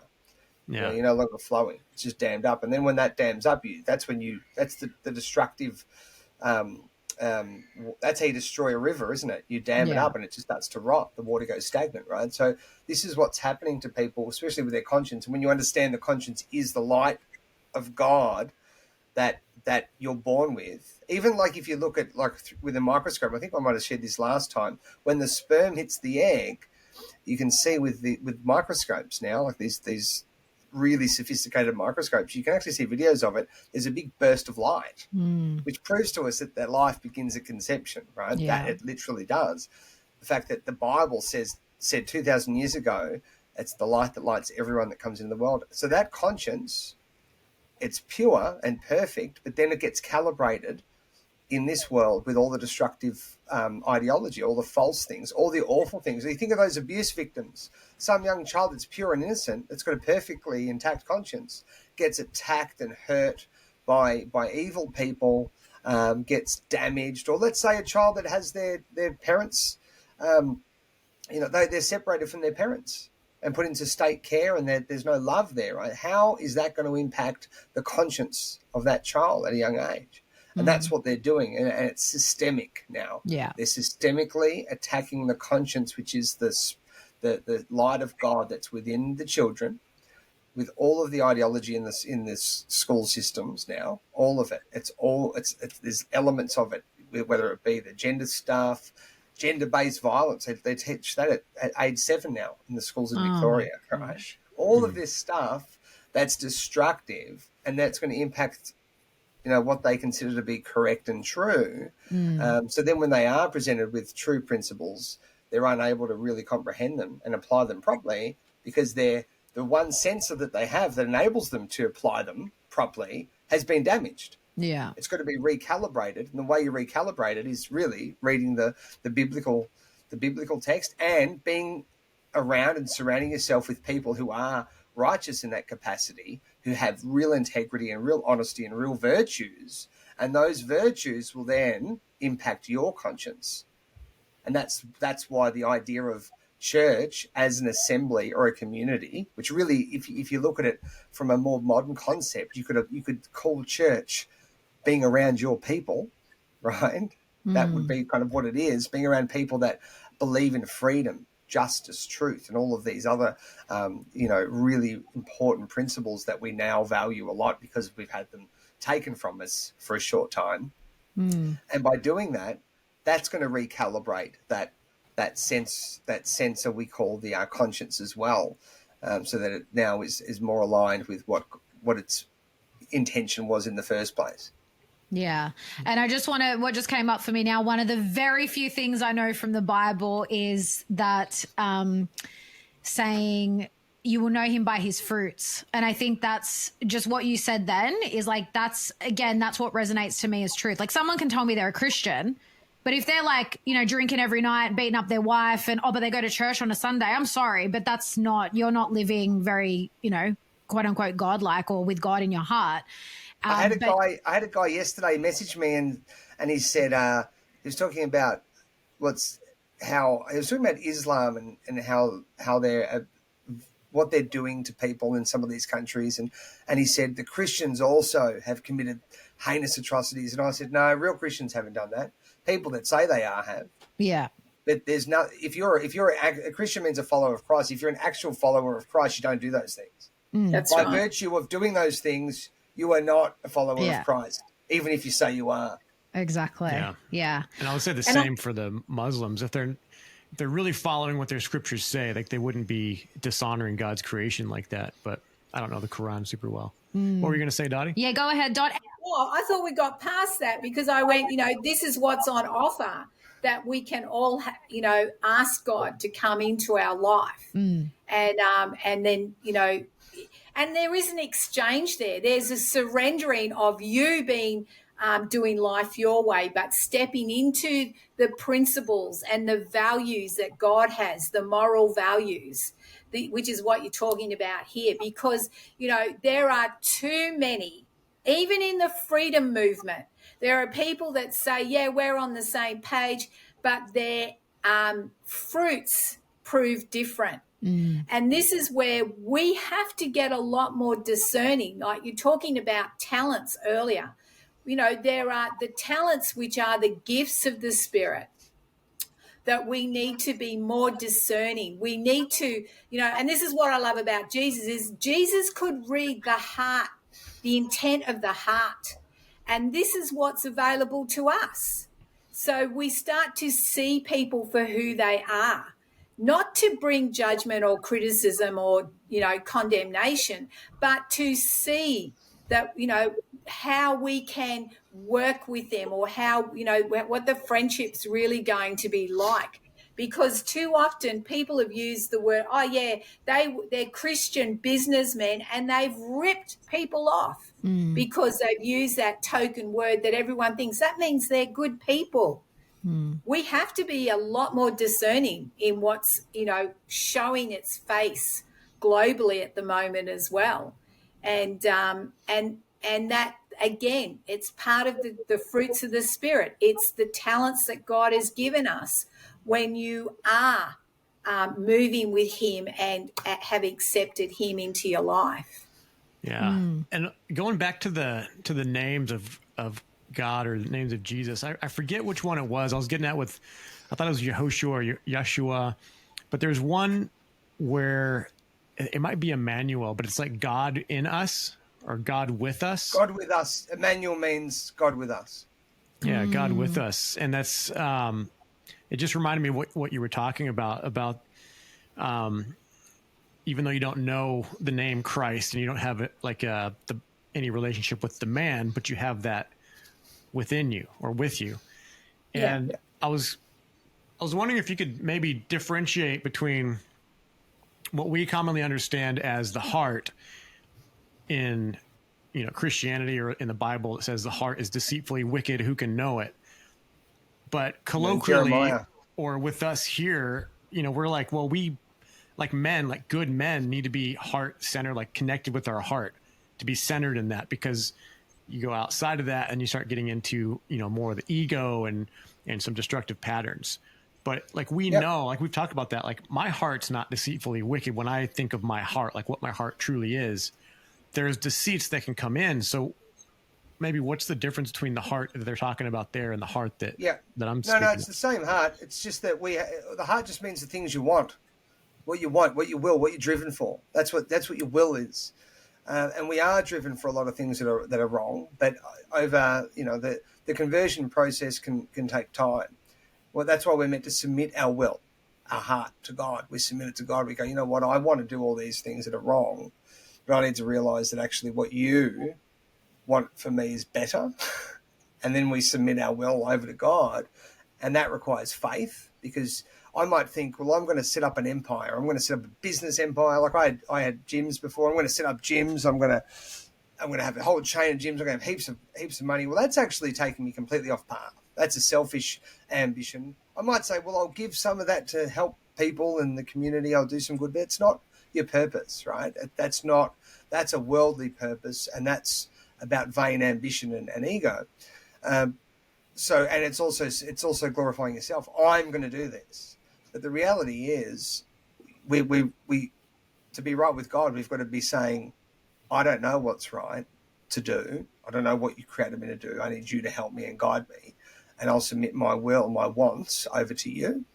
And you look at the disciples as an example of that. They gave up so much. They gave up their lives in the end to proclaim the gospel message.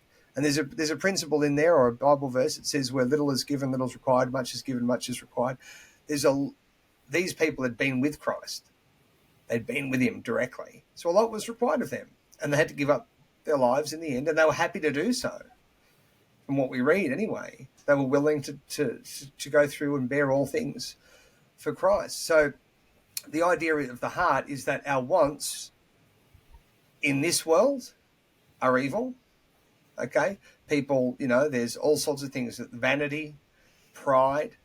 Like I was in the fight world as I started to get to the top ranks, I started to become quite ambitious and quite vain and well, it's more prideful and arrogant. I could feel that knocking on the door all the time. And then I ended up giving it away because I didn't want to do that anymore. I realized everything that's driving this, my motivation now, isn't in line with God anymore. Yeah, they literally have one in the States called the Pride Fights. It's like one of the precursors before UFC. They called them Pride Fights. Wow. Pride FC. It was the Japanese circuit, and then the UFC bought them out, and they took all their contracted fighters over to the UFC because it was the other pretty competition. Entertaining though. Yeah, yeah, but that was the point. Like I had to submit my will. I wanted to become, one of the top fighters and have the career.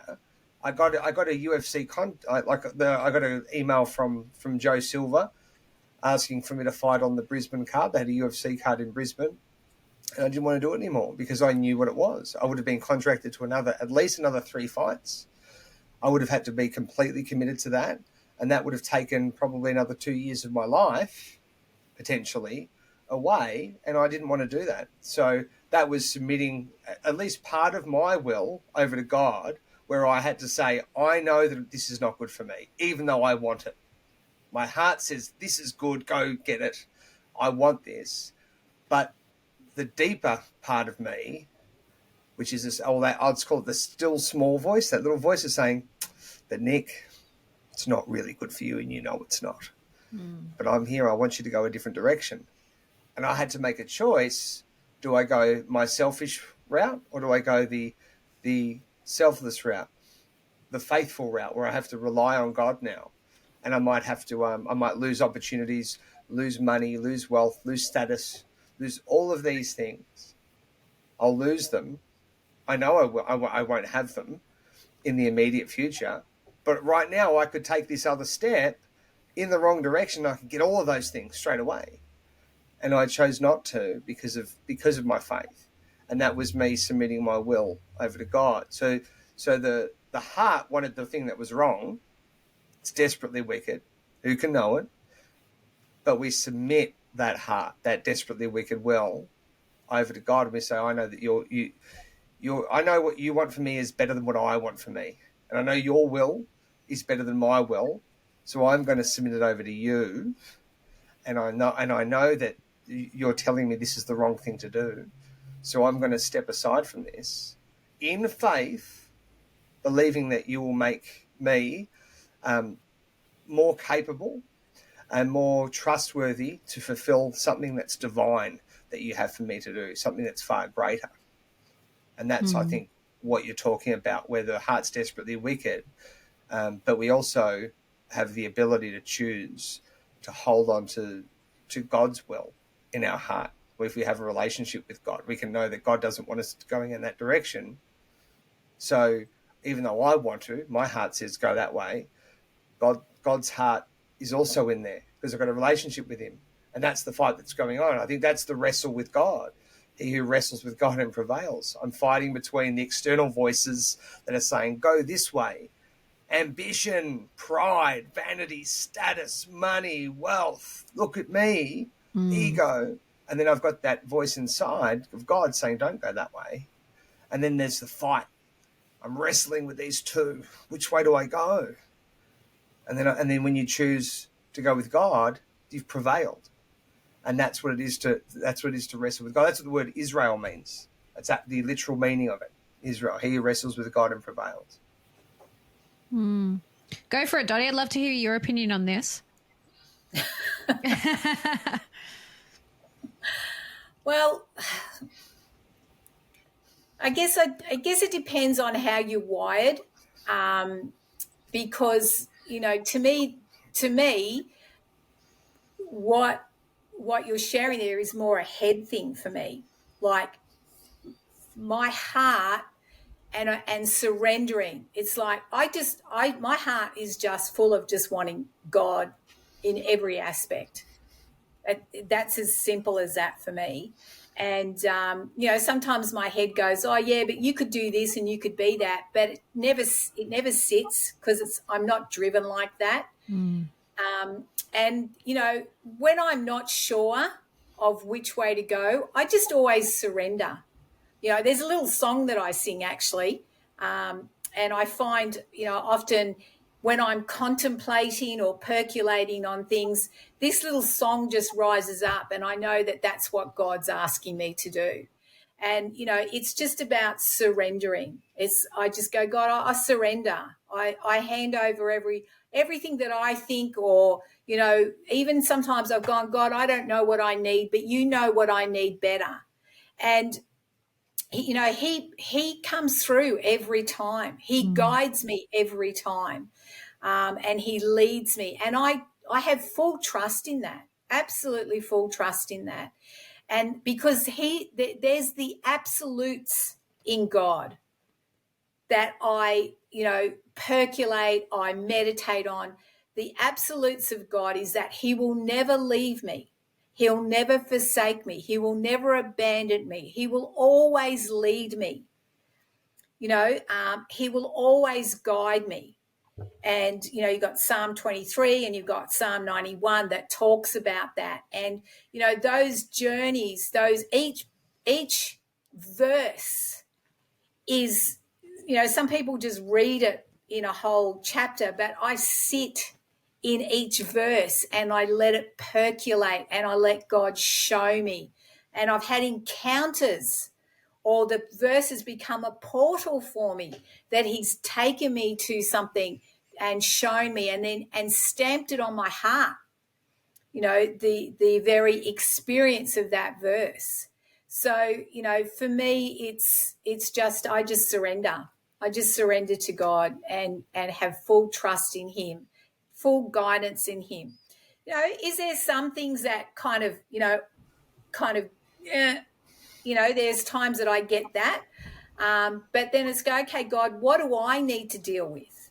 What is it in me that's causing that type of aspect? And it's so we're constantly self-processing. And that's how you grow more and more in God as well. It's like, you know, if something can't, if I feel insecure in something, then I'm asking God, why do I feel insecure? What is it that's the root issue there? You know, is it something that has happened to me? Is it something that's been said to me?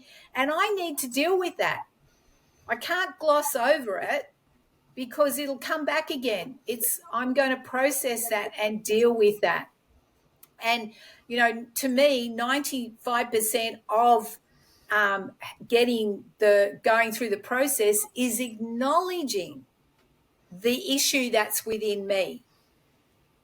And then handing it over to God, or bring healing to it, or break that generational, frequency and energy that's on my family line. They're all the tools that are available to us to, you know, keep growing deeper and stronger in the relationship with God.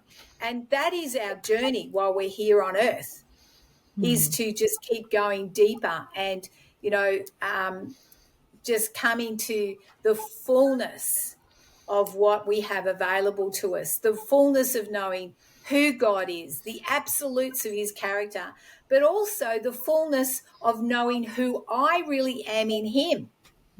Not what my mother told me, not what school told me, not what religion told me, not what, you know, men have told me, not what women have told me, but into that, you know, that inner peace and strength and courage of knowing who I am.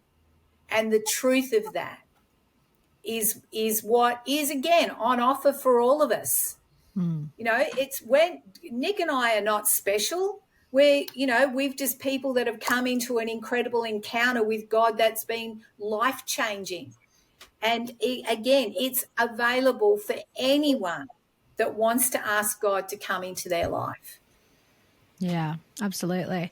I just wanted to touch on a couple of things. So I find it really interesting first, Nick, that the way that you speak about the heart and it's the will, and it can be, well, so what's interesting is that in human design, which is something that I use in my work, it's kind of a blend of a few different schools of thought, and basically gives you like an energetic blueprint of who you are when you come into the world. And part of it is the body graph, which is basically shows like the body graph is kind of like the energy centers. And in human design, they say that two of the energy centers, which most people are very commonly know, the chakra system, which is 7 energy centers. There's way more than that. But in human design, that 2 of the energy centers split off.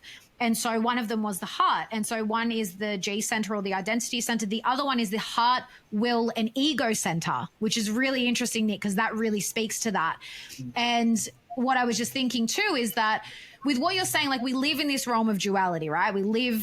There's a polarity in everything. And in everything, especially within us, there are, well, in human design, they say there's a gift and a shadow in everything. And I think that really speaks to that too, because the gift of that, from the human design perspective, the heart, will, and ego center, the gift of that is that people that have it defined have just this really strong willpower and motivation and drive. But the shadow side, for people that don't have it defined, they can be driven by, or feel like the conditioning is that they will do things to derive value. They don't see their own self-worth, and then so they'll do things to derive value out of the doing. So that's really interesting, because that, again, these are the kind of things when like I hear you speak about that, but then this completely different perspective, they're basically kind of, they're very similar in the message. It's the same. It's the same, because I just get that completely from the Bible, in that's what it teaches about the will and about which is the heart. It's the same word that they use in both the New Testament and the Old Testament. It's separate with the different words, but it's the same exact meaning. It's the equivalent. Yeah, and it means the innermost you, your will can be your it can be the emotional center, the things that drive you. And because we're driven, the mind thinks about the things it wants. That's what it does. So within you, you've got something that's driven at once, and then it goes to your mind, and you go, how do I get that? How do I get the thing that I want?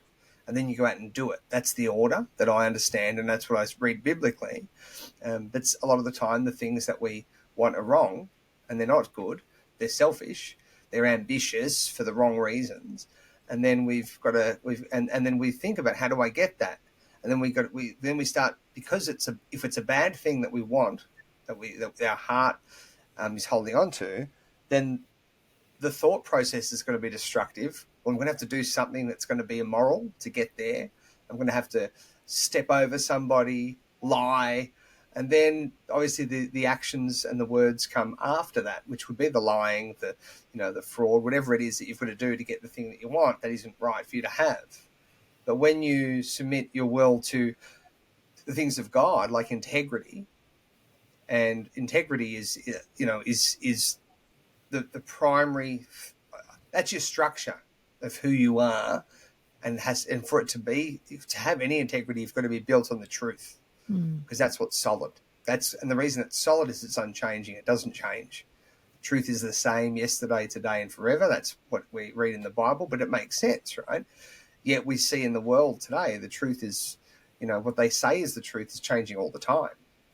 So you don't want to be conformed to those ideas that are always changing, because you can never have integrity, because everything's changing all the time. So your structure's changing. So you might be built on something and build something up really big, and then all of a sudden everything changes. That's not true anymore, and the government's changed this, and society's changed in this way, and then it all crumbles. But when your heart values the things of God, like truth, actual truth that we can objectively see or even subjectively understand, and if we value love, like true love, not the redefinition of love, which is just like it really just means tolerance, and if we value kindness, goodness, selflessness, these are all biblical principles. Jesus washed the feet of the disciples, and he said, "Let he who is great be your servant." The greatest people serve the most. So you might not want to do that. You might want to be somebody that goes, but I want to be up the top there. I want to be sitting in the nice seats at the fight show or at some event. I want to be in the private jet. I want people to see. That's completely selfish, right? It's not humble at all. Yet people are driven for those things. I mean, we're not driven for those things. But you can't tell me that there's not a lot of people that are driven for those things in this world. Heaps of people are. They want more stuff because they like the things of this world. Like Jesus says in John chapter 17, he says, my people, he's praying to the Father, and he says, they, meaning his people, are not of the world, even as I am not of the world. And then he says to the Father, I pray not that you will take them out of the world, but that you'll protect them from the evil. And then he goes on to talk about truth and how God's word is truth. And that's what we're protected by, because we're on that foundation, the rock, the solid rock. And you obviously, you guys would know the famous parable of the wise man builds his house upon the rock. And when the floods come and the winds blew and beat on that house, it didn't fall, right? Because, and what those floods that they're talking about in that particular parable and the wind is all the external forces. Mm. It's the fear. It's the financial struggle. It's the peer pressure. It's money, bribery, vanity. All of those things, they won't have an impact on you if you're built on the truth, because to be built on the truth means that I know that I am made in God's image. The Spirit of God dwells within me. I know that God is the true and living God. I know who God is. I know what God's principles are. I know what principles are right. I know that the conscience that I have is actually the light of God within me. When you understand that, it doesn't matter how much the external world tries to push you over. You can't break me. My character, which isn't my body, it's actually my inner being. Yeah. You can't collapse me, because I've got integrity, because I'm built on the truth. And that's all based off what you hold in your heart, in your core. If I want the things of God, then I'm going to submit my wants, all the wants that are evil and selfish. I'm going to submit those over. I'm going to put them to the side. I'm going to go, you know what? I'm going to only go after what God wants me to go after, because I value God more than my own opinion and my own desires. And that's it. To sum up, I think I've gone on a bit of a tangent, but I think it's pretty simple. And we're back. Yeah, so I just also want to touch on something else that you both just spoke about, which is this surrender and being of service, because I totally resonate with everything that you said, Nick, and then the surrendering to God. And I know when you talk about that, Dotti, I really resonate with that. But something I do want to touch on here, because again, this is where things get a little bit warped, I feel, in terms of some of the religious programming that we receive. That my belief is that when you are enacting God's will and you're being of service to others, and you're here doing the work that you feel is connecting you to God and what's good for humanity, right? And I feel like I'm on that path with the work that I do. And I often feel like, too, they're often the things that you kind of like if I just wanted to make a lot of money, I definitely could have gone and had a career and moved my way up the ranks and whatever, but there was no heart in it. Like there was no drive there, because I felt empty for me. And the work I'm doing now, I feel much more connected to that purpose of why I was put here, but it's so much harder. It's so much more challenging, but I think that's kind of how God works as well, because again, the things that you receive back, yes, they can be physical. You can be, you can experience abundance in terms of money and things like that, but I believe the gifts that you get are that fulfillment, those non-tangible things that God gives us. But what I want to touch on is this religious programming that you can't experience abundance in terms of the physical. So in terms of material wealth and, a roof over your head and all these things, where there's a lot of religious programming around, well, you've just got to give everything away. You've got to give all your money away, and kind of being poor is what makes you a good person. So where do we kind of draw the line, and how do you guys see that whole thing? Well, it's interesting because religion, taught poverty was, next to godliness, a summer home and a winter home, the popes and the priests, they've got real estate all over the world, bishops, and yet, people just outside jewels and gold, church, they're living in palaces and grounds. They're living in squalor and poverty. Summer home and a winter home, and then they've got real estate all over the world. You've got to give to the church, otherwise you won't make it to heaven, and all that sort of stuff. Church again. This is grounds they're living in squalor and poverty. People in a bowed down position where they otherwise you won't make it to heaven and all that sort of stuff. Trying to feed their family, all that sort of thing, and it's really to keep people and it is in bondage a bowed down. And I don't agree position with that at all. Where they hate it, scratching from. I've seen it in the Pentecostal movement. Their family, all that sort of thing. The pastors really are living in their $1 million homes and have their yachts and it is bondage. Ferraris. And I don't agree with that. Telling people to put their money in the. I've seen it in the Pentecostal movement as well. Is such a the pastors are living in their $1 million homes and have their yachts. It is an evil teaching, as far as I'm concerned. Telling people to put their money in the single mums can't even pay their rent. Don't worry, God will supply your needs. In this day and age.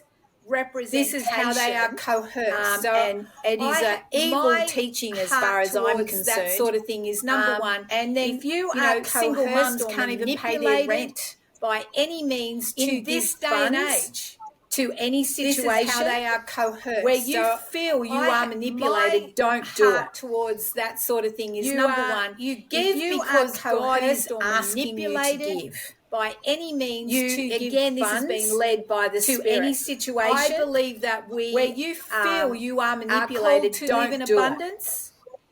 God wants us to have a roof over our heads. He wants us to have a nice car. And to me, that's being led by the Spirit.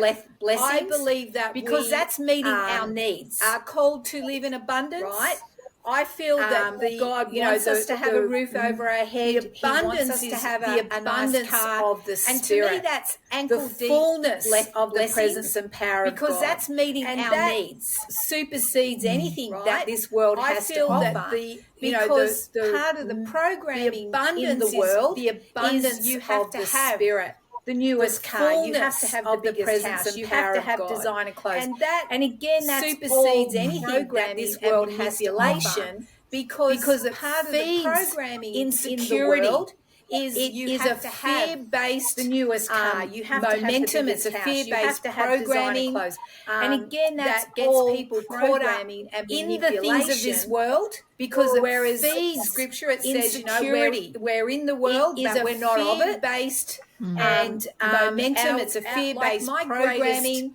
Fulfillment in life is talking about God in the things of this world, sharing His power and His presence. It says, we're in the world, but we're not of it. From underneath this system, and I'm calling it religious because it is religious. Is talking about God. Keeps everyone bowed down, sharing His power and His presence, powerless, and limited people out from when that is not the heart of God towards us, And I'm calling it religious because it is religious. God wants to bless us. He wants us to have a bowed down because, in retrospect, powerless. If you are limited, got your that is not holes in your pants and you live on the street. So people aren't going to listen to you. Bless us. He wants us to have abundance because that is the fact of this world. If they'll first appearances, holes in your pants. You live on the street. Got to offer. People aren't going to listen to you. God is misrepresented as well. It's just that is the fact of this world. We've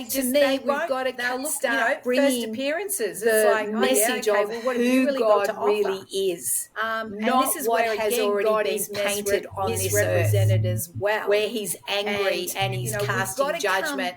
And oh my gosh, Nick, you had a bad thought, so He's going to come along with a stick and hit you over the head. God really is. We've got to get out of that what has already been painted on this earth, because that is not where He's angry and He's casting judgment. It's not and oh my gosh, God is Nick, me. You had a bad thought, so He's going to come along with a stick and hit you over the head. Like how I see God marries up with the mindset. It completely is in line with the word of the Bible.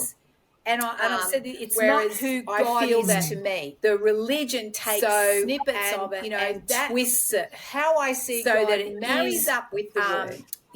A bondage is in line with the word of the Bible. Comes to steal and kill from you. I feel that, and again, the religion takes snippets into the very character of God. so That's that its it whole is, cycle. a Because bondage. people that are Cruel. struggling, It they go, is, well, where's comes God to in steal this? and kill from you. Because And it's not again, the it God all sows who is doubt the real into God, the the very one true character of God. God. It's the God of That's this its whole world. cycle. Yeah. Yeah, 100% agree Because with you there, people Dot. that What are your thoughts, Nick? are struggling, they go, well, where's God in this? Because it's not the God who is the real God, the one true God. It's the God of this world. Well, a few things. You talked about how religion binds people down. You know what the etymology of the word religion comes from? It comes from the word religere, which means to rebind. Yeah, Literally what it means. Re, again, and bind. I did an etymological study on some of these words. And then it's also where you get the word allegiance. It comes from the same word. We get religion. Think of re, again, and legion, of a legion, being part of a legion, like a Roman legion. And think of how the legion is bound down. It's through their oath of allegiance.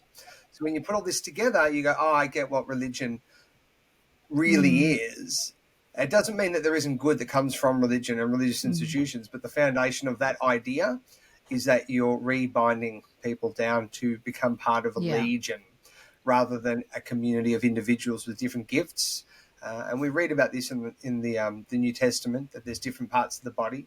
Some of the hands, some of the feet, some of the, some of the brain, some of the eyes. We're all different parts of the body, but we're one church, one community. As for the rest, there was two other points I wanted to raise, and I actually just wrote them down here. One of them was, you're just about being poor. It's obviously not a virtue, but there is something in being poor that does teach us to be grateful, and it does teach us to, we go through what's called the refining fire. We go through periods of time where, I'm very poor at the moment because I've been going through this massive legal battle against the police for crimes that they committed, and they falsified evidence against me. So as a result of that, I've been brought to financial ruin.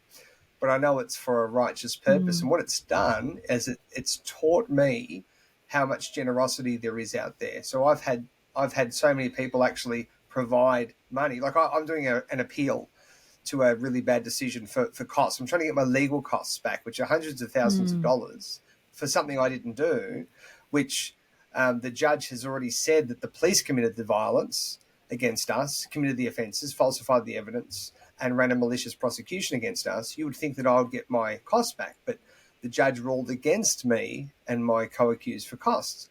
So now I'm financially, I have nothing. So I put it out there on a couple of different channels. I need some help. If you want to help me, I'm happy to have whatever help you're willing to give. And we've been able to raise more than enough to get this thing started. So it shows me that there is some light that comes out of being put in these tough positions, because it causes you as an individual to not rely on your own capacity, but to rely on God. So I don't have, if I've got all the money, I just go, I can do it. I can take them on, but I don't. So I go, I have to actually rely on God and God's divine providence and provision, because I actually don't have the ability to do any of it. Thank you for sharing that, because that's actually been so spot on. That is exactly some of the stuff we've been brought through and are still going through, but it's like very humble beginnings. And I was going to ask you, Nick, I can't remember if it's Abraham or somebody else. There's a story in the Bible early on where somebody started with nothing as a shepherd, and they asked somebody else, if I can have all your ugly goats and lambs or whatever, give me all your spotted ones, all the black ones, all the ones you don't want, and I'll take care of those ones. And then from that humble beginning, they created such a massive wealth. They had to literally move lands because they were taking over too much. Yeah, that was Abraham and Lot, I think. Yeah. And his nephew Lot. And then and Lot ended up taking the better land. But still Abraham was prosperous. Well, and what you just shared, Nick, I mean, that still speaks to that is the nature of abundance, where it's not your money, you didn't have to, but you're putting it out to you're kind of giving it up to God and having to go to other people, which a lot of people can't do because of their pride and their ego. And that's so hard to, I think so many people can relate to that, where we can't even ask for help. But there's the abundance in that's what I see. And I think that's a big lesson for people. So this has been a big lesson, not so much to me anymore, because I'm at a point where I just have faith now, and that's the blessing, because faith is a gift from God, and He's given it to me, and I'm very grateful for that gift, because I don't have any fear or worry. But I just know my wife's getting there. Like, it's because I think she worries a bit more, because she's got to take care of the children. What are we going to do? There was one time recently I needed new tyres for my car, because my car I'd go around a roundabout and I'd slide out. My back wheels I'd just slide out and nearly have a crash. I'm like, okay, I've got to get tyres now. We have no money. You know what I'll do? I'll just drive to the tyre shop. That's right. And I will go, and I don't have the money. The money will turn up. I literally had that mindset. And my wife's in the car with me. She says, but there's no money. How are we going to get tyres? I said, just trust in God. Take Him at His word. He's going to provide for us. He's not going to have us driving around in a car like this. Literally, as I was driving there, I was nearly at the I was probably about halfway, maybe a bit over halfway to into Dandenong, which is a suburb where we get our tyres replaced. And the money turned up a little bit over what we needed for the to get our tyres. It was money that was owed to me that I had forgotten about. And it just turned up. It was right there. There Amazing. It was. There was, and I'll give you another example. This happens to me all the time. Like, we had no car, right? No car. And then, and we had 4 children at the time. We've got 5 now. We needed at least 6 seats. The next door neighbour says, oh, you need a car? I've got an 8-seater car and you can have it. And hey, I'll even pay the rego for you. Like, stuff like this happens all the time. There was a mate of mine. He needed money. He was a guy working on my court case with me. He's a really good friend of mine, but he's been evicted from his house. He said, I really need help, Nick. I know you don't have much money, but I really need some help. I said, actually, I'm doing all right at the moment. I've got probably about $1,000 there that I can give you. So I literally just said, I'll give you that, because I know he needed it. And literally in the same moment, I get a text message from a guy who saw me on the news about my case. And he said, oh, mate, I wanted to help you out. I reckon I've got about $1,000.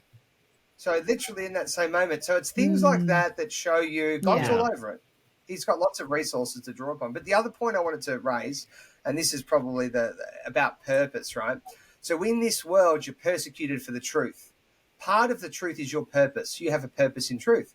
So if you go on the path of fulfilling your purpose, exactly what God designed you to be, you're going to be persecuted. And some of that's going to be, you might be, brought to financial ruin. That might be part of the persecution.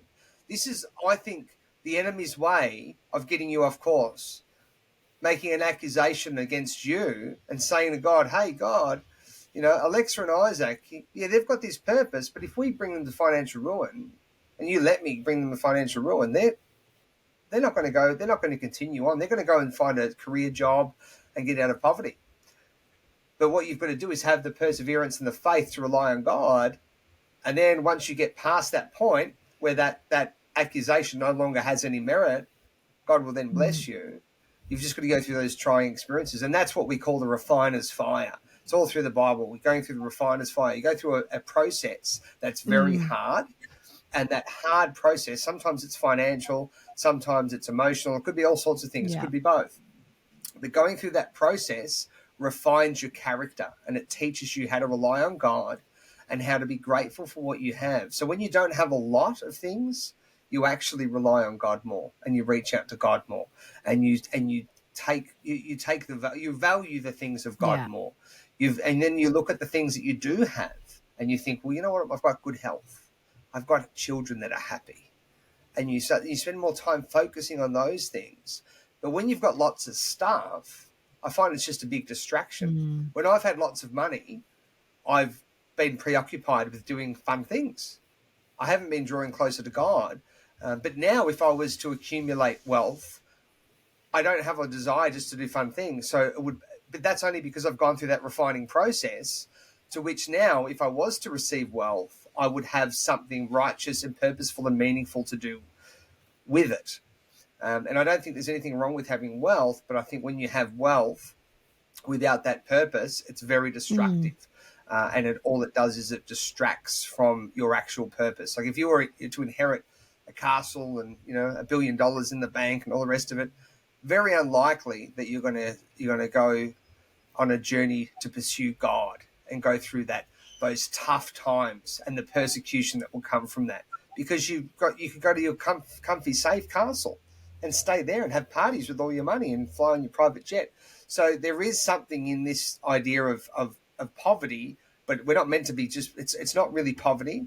And we see this also in the 40 years in the wilderness. They weren't made rich there, right? They were originally. They actually were given a whole lot. Then they made a golden calf out of the gold. But then they were fed each day exactly what they needed. They didn't have extra, just enough. God fed them all the way through. And then, so they could have a rest on the Sabbath day, the day before, God would give them a double amount of food that would come from the sky, right? So God provides exactly what you need. Then you see people like Elijah. Elijah's fed by ravens. Ravens come and bring food to him because there's people that want to kill him. God says, go out to the wilderness, hide there for a while until this all blows over. He doesn't have any food, but God provides it for him. So the idea that we need to be, that we should be rich and wealthy, I don't think there's any real merit to it. I think what it is we just need to be on purpose. And when we're on purpose, we're going to go through a process so that we can fulfill that purpose, which oftentimes I think will bring us to financial ruin, but that's so that we develop the internal characteristics that we need to be able to become righteous and decent and have integrity. And then once we have that, then I think God can give you more abundance, because he knows that you value the right things. Yeah, it's like my mom always told us growing up, God's arm is not short. And I like that. Yeah, that's definitely a testimony to that. Yeah, and well, I want to get into... Just before we dive into that, I just want to say that resonates so deeply, because we've both experienced that, especially in the last 2 years, like Isaac coming over and relaunching the business and whatever, that like we were living week to week. And at those points where we're like, we don't have any money, like we didn't know where the next, paycheck was coming from, so to speak. And we've had so many experiences of that where money would just show up, or people would give us eggs from their chickens or fruit from their trees. And and that for me has been such a huge expansion into abundance, because it's not about like, I've got like millions of dollars and thousands of dollars in the bank. It's like, no, God always provides, and it builds that strength in that faith. So totally with you on that, Nick. It's a promise that God makes. He says, it's actually Jesus. He says, take no thought for your life, what you should eat, what you should drink, or what you should be clothed with, for your Father in heaven already knows you have need of these things. But seek first the kingdom of God and his righteousness. So this is the qualifier, and all these things will be added to you.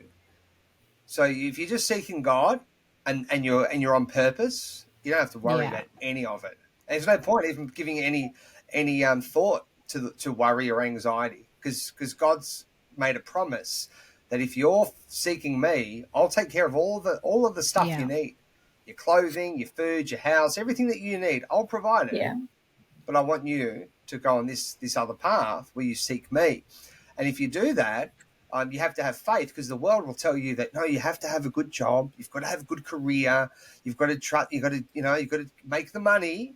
You won't be able to survive. That's what the world teaches you. But faith will teach you that, no, God, there's a God who will actually provide everything for you, even in a way that you might not understand.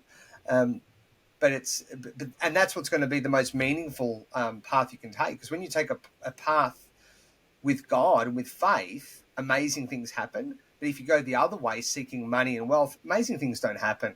It's mundane. What an empty life it is to just have to work really hard, work in the grind, working in a cubicle for somebody else, just to make enough to maybe have a house one day.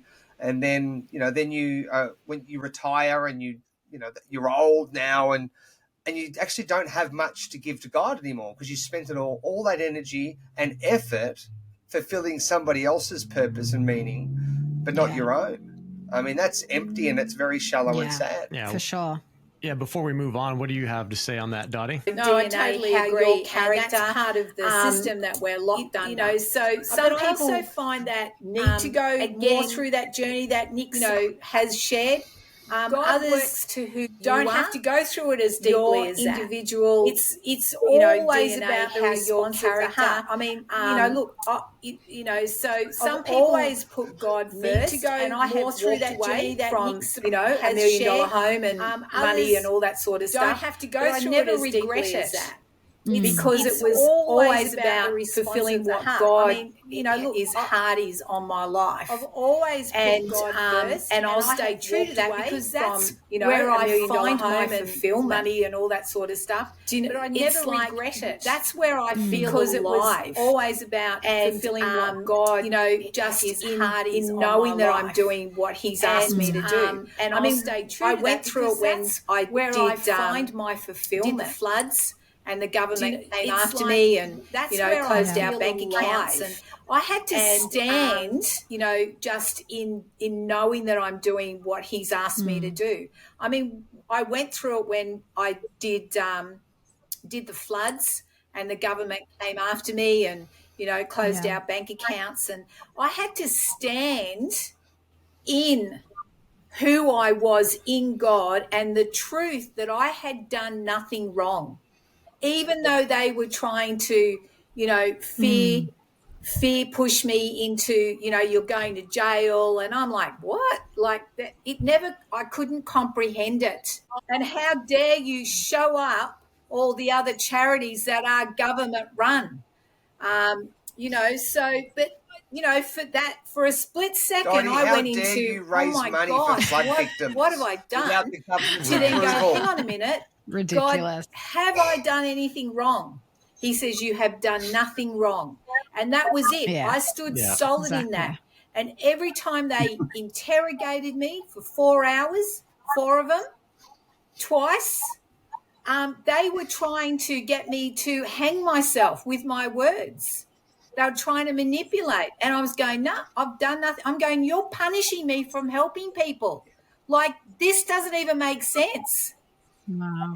And God had pre-warned me to keep very good records of every cent that we had and where it went to. So when they went through the book that was this big and every receipt, they couldn't, they said not 1 cent has been misappropriated. Yet I went through 2 years of scrutiny for them to close the book and go, oh, well, we're going to find you because you didn't have a license in Queensland, a $24 license, right? But if I didn't know who I was, guys, I would have been undone. Wow. Yeah. I would have had a breakdown. Oh, how ridiculous. That's right. Yeah. This is the evil of government. Though. This is why I when you think about it, they use taxpayer funds to prosecute you for 2 years because you didn't file a $24 license with the government to raise funds selflessly for others who are in need. Yeah. Right. Think of the crazy. Yeah. That's the government. We shouldn't even have them. I don't think. Like the way they operate now, the government literally sets up businesses in direct competition with the little guy anyway. So they're not preserving our way of life. They're making it harder, and they're creating a monopoly of everything. Yeah, that's why it's so So important. that we can't thrive It's so anymore. important for us to learn to govern ourselves, because you're going to have government of some kind. It's just, are you abdicating your self-responsibility to this corrupt group of individuals, or are you looking to where that authority actually comes from, God, and acting it out in your life with And because honor, the with world good is upside integrity? down, And if you take like responsibility it's the for that, corporations that you run can the let go government. of them. You can basically say, that's the problem. You're fired. So, Take a leaf out of Donald and the Trump's government book. is a corporation. You're fired. So if we come back move into about our right business. alignment where God is in control, He gives us authority and dominion. We then tell the government, the people representing that we've put in position, what we want, and then they tell the corporations what the rules and regulations are. But we're completely upside down. And this is something that we've got to start reversing, number one, in our life, but in the world, globally, spiritually. We've got to turn this upside down. Yeah, totally. And this is a perfect segue into getting into how evil came into this world. So we're going to go Yeah, so I want to preface this with why this stuff is important, because I know Dottie's brought up some really interesting and a bit contrarian to what the normal, quote unquote, accepted belief on some things are with Adam and Eve, and where some of these things have been taught and repeated throughout history. But why this matters for me is I believe that we're in a spiritual war. We can see that with everything that's been going on, with the deception and lies and the harm that's been done willingly and knowingly by positions of power in this world and the realm, and the evil that we've seen at high places and these principalities that we're against. And it's all throughout Scripture. But what's important to note is, from an earthly perspective, because we're earthlings, we're born here, there are people that have lots of experience in battle. And I believe there's a fractal truth for physical fighting, like combat tactics, the stuff that I immersed myself in for years. And one of the places where a lot of that knowledge is condensed is in Sun Tzu, The Art of War. And one particular place that everybody knows and quotes all the time is you need to know yourself and know your enemy. If you know yourself but not your enemy, you can win about half the battles. If you don't know yourself or your enemy, you'll lose every battle. But if you know yourself and your enemy, then you need not fear the outcome of any battle. And I've been thinking and learning about the enemy since I was in grade school, and actively just looking at this stuff, almost like practicing. That's what drove me into joining the military, trying out for special forces, and going back again and getting selected and going into this combat warrior lifestyle. Was I want to know what battle is. I want to know how to manage and mitigate extreme danger and risk, so that I can go back and be a better, guardian and protector in my family and my community. And as Christians, we're or if you don't call yourself a Christian, but just the people that follow God, the people with a heart, like we're talking about, after truth. If you ignore the battle that we're in with the risks and dangers that are there, you're not going to be a very good guardian or protector in your family or your community. And evil is going to continue to run everything into the ground and push us off the cliffs and put us in prison and all sort of stuff. So we need to be able to stand our ground.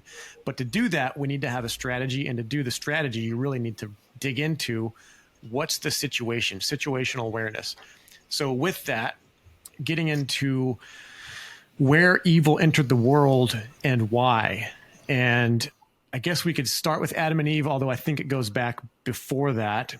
But Dotti, you had some interesting conversation. I don't think I was there for that, with some different insights about Adam and Eve. And do you want to give us kind of the skinny on that? Well, like I said to you guys, is there anything to prove this theory? There's some aspects to it that I go, you know what, that's quite feasible. And I think it's a mystery that it still needs to be unpacked. But before I go there, I want to say this. If we take the fullness of what Jesus represents, right, this enemy is already defeated. So if we come from that mindset that he is a defeated foe that is basically roaming the earth using fear and chaos to cause people to go, we don't know who we are, and we don't know who God is where, that's the shift that needs to happen. So that is always where I come from. This is a defeated foe, and scripturally it says that when he is revealed who it is, we will all go, what, that thing? Like, what is that? So always keep that in your forefront, so to speak. As far as what happened in the garden, well, when I had my first child, I was like, when I meet Eve, I'm going to punch her in the face because childbirth is not pleasant. and it was hard work and it was painful, even though the joy of the child supersedes all of that. But I was like, how dumb are you, woman, that you're the cause of all of this, right? I'm just putting that on the table. So, but then there's this, concept coming around because we've heard about the Nephilims, and to me, they make sense because my mindset is, how could anybody treat another person the way that a lot of people treat people? That narcissistic, with cruelty, with no ability of humanity, to traffic children and to sacrifice children and to, traffic women and traffic men. Like I can't conceive that. My brain just is not able to comprehend how someone could do that to someone else.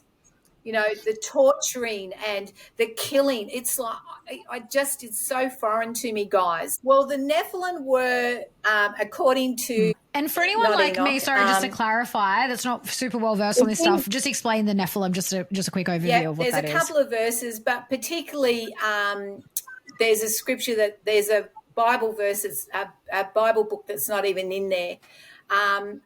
But thank you. I went blank for a minute. It's in Jude. It's in Genesis chapter 6 as well. He talks about the Nephilim, which are the fallen angels. And the fallen angels then saw how beautiful the women were of humanity and had children with them. Right? Now, people say that they desired them because they were so beautiful. I don't see it like that. I see it as a planned infiltration that we are going to corrupt the DNA of humanity. That's how I see it. And that's why we have the land of the giants and all the distortions and things like that. And there's proof coming out more and more that they did exist. It's not a pie in the sky theory. But going back to Adam and Eve, it was like, when you read scripture, it's going, here's Adam and Eve, they're together. And then the serpent comes along and he's talking to Eve, right? Well, Adam was there too. So what has been presented is that the Lucifer, the snake, whatever you want to call him, actually had intercourse with Eve, but so did Adam. So they conceived both Cain and Abel. So Cain was the seed of Lucifer and Abel was the seed of Adam. And this is where there's been this, Cain despised Abel, and the word Cain, cannibalism, like it's, you can put all these words together. I think it's a possible theory, but then through Cain, we have this Luciferian DNA that then rules onto the earth, right? Yeah. Just a theory, which to me explains that DNA that type of vein of cruelty and corruption that has come through. So there's a thought. Well, it makes sense just even in the context of like the Freemasonry bloodlines, right? Because they're very, they like to keep everything in the bloodline and all of that. Like we know this stuff. So that's an interesting perspective on that too.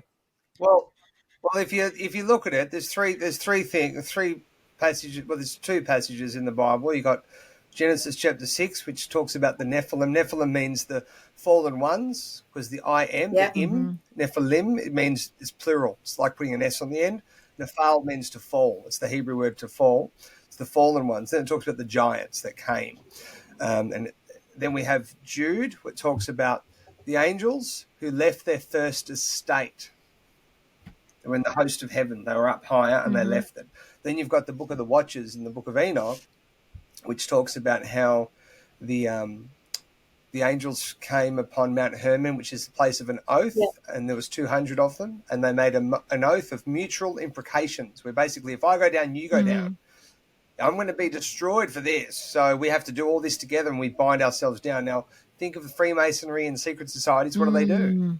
They make oaths of mutual imprecations. That sort of shows the inception of this ideology, this idea. But this was after the Garden of Eden, when those 200 fell. That was after, because we know it's during Enoch's time. So that's later. And there would be, like, if you look at like the Greek gods all descended upon Mount Olympus. So it's the same pattern. The Bible itself actually mentions a number of Greek gods. It talks about Apollo, mentions Apollo, which is one of the Greek gods, but it actually calls Apollo the angel of the bottomless pit. It also mentions death and hell as people, and says I think it's in Revelation 20 or 21. It says that they'll be cast into the bottomless pit, or it's into the lake of fire. It's one of those. Anyway, but it mentions death and hell, and if you look at the Greek words there, it's Thanatos, right, for death, which is the angel of death, and hell is Hades, right? So they're actually using the names of these beings in the original text, but we've lost that when we read it through the through the English, Latin and English translation. But it's right there. If you look at the original language, that these beings are there. The Bible confirms it, that these angels are real. And it talks about a war in heaven in Revelation chapter 12. It says there's a war in heaven. Michael and his angels fought against the dragon, and the dragon with Michael, and they had this battle. And obviously Michael, who is like God, right? That's the archangel, one of the powerful angels. He was able to prevail over Satan and his angels. And then they end up coming down here. And here they are. And this is where the battle's still continuing. And why is it continuing here? Well, because we're the temple of God.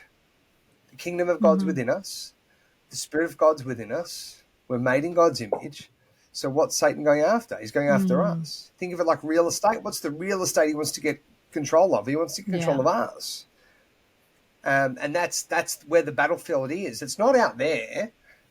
It's not a war over here or a war over there. It's actually a war within the individuals. And once we realize that, we can start to actually win the war ourselves individually. And then when we win the war and we can purge out all the destructive forces that have control over our being, we then will start to bear the fruit by doing the things that God would have us do, and that will inspire others. And then others will then become inspired and converted, and then they'll be able to overcome, and then we can build up an army of resistance and be able to, function according to our purpose. Yeah, I just want to back up what Dotti was saying. So I don't know if y'all heard about this guy Zen Garcia in the States. Him and Rob Skiba. Rob Skiba passed away during COVID. Oh, I know Rob Skiba. Yeah, so I met both those guys in Dallas at this convention, and Zen is very interesting. He's handicapped. He's in a wheelchair, and pretty much just spends most of his time reading and researching and going deep like this, just on a whole nother level. But he's got this great collection of books that are extra biblical books. There's the Book of Enoch, of course. Rob Skiba's published. What's his name? Zen Garcia. Yeah, if you look him up, you'll find him. They've got a website, and they've got these books you can actually buy, and him and his son and his daughter-in-law are I believe still doing their thing. The thing, there's a conversation that him and Rob Skiba had about the words, and I don't remember the exact word, but in English, in a couple translations, it says, in the garden, the serpent beguiled Eve. And in Hebrew and potentially the Greek, if there's a Greek word, but it was like seduction was the connotation.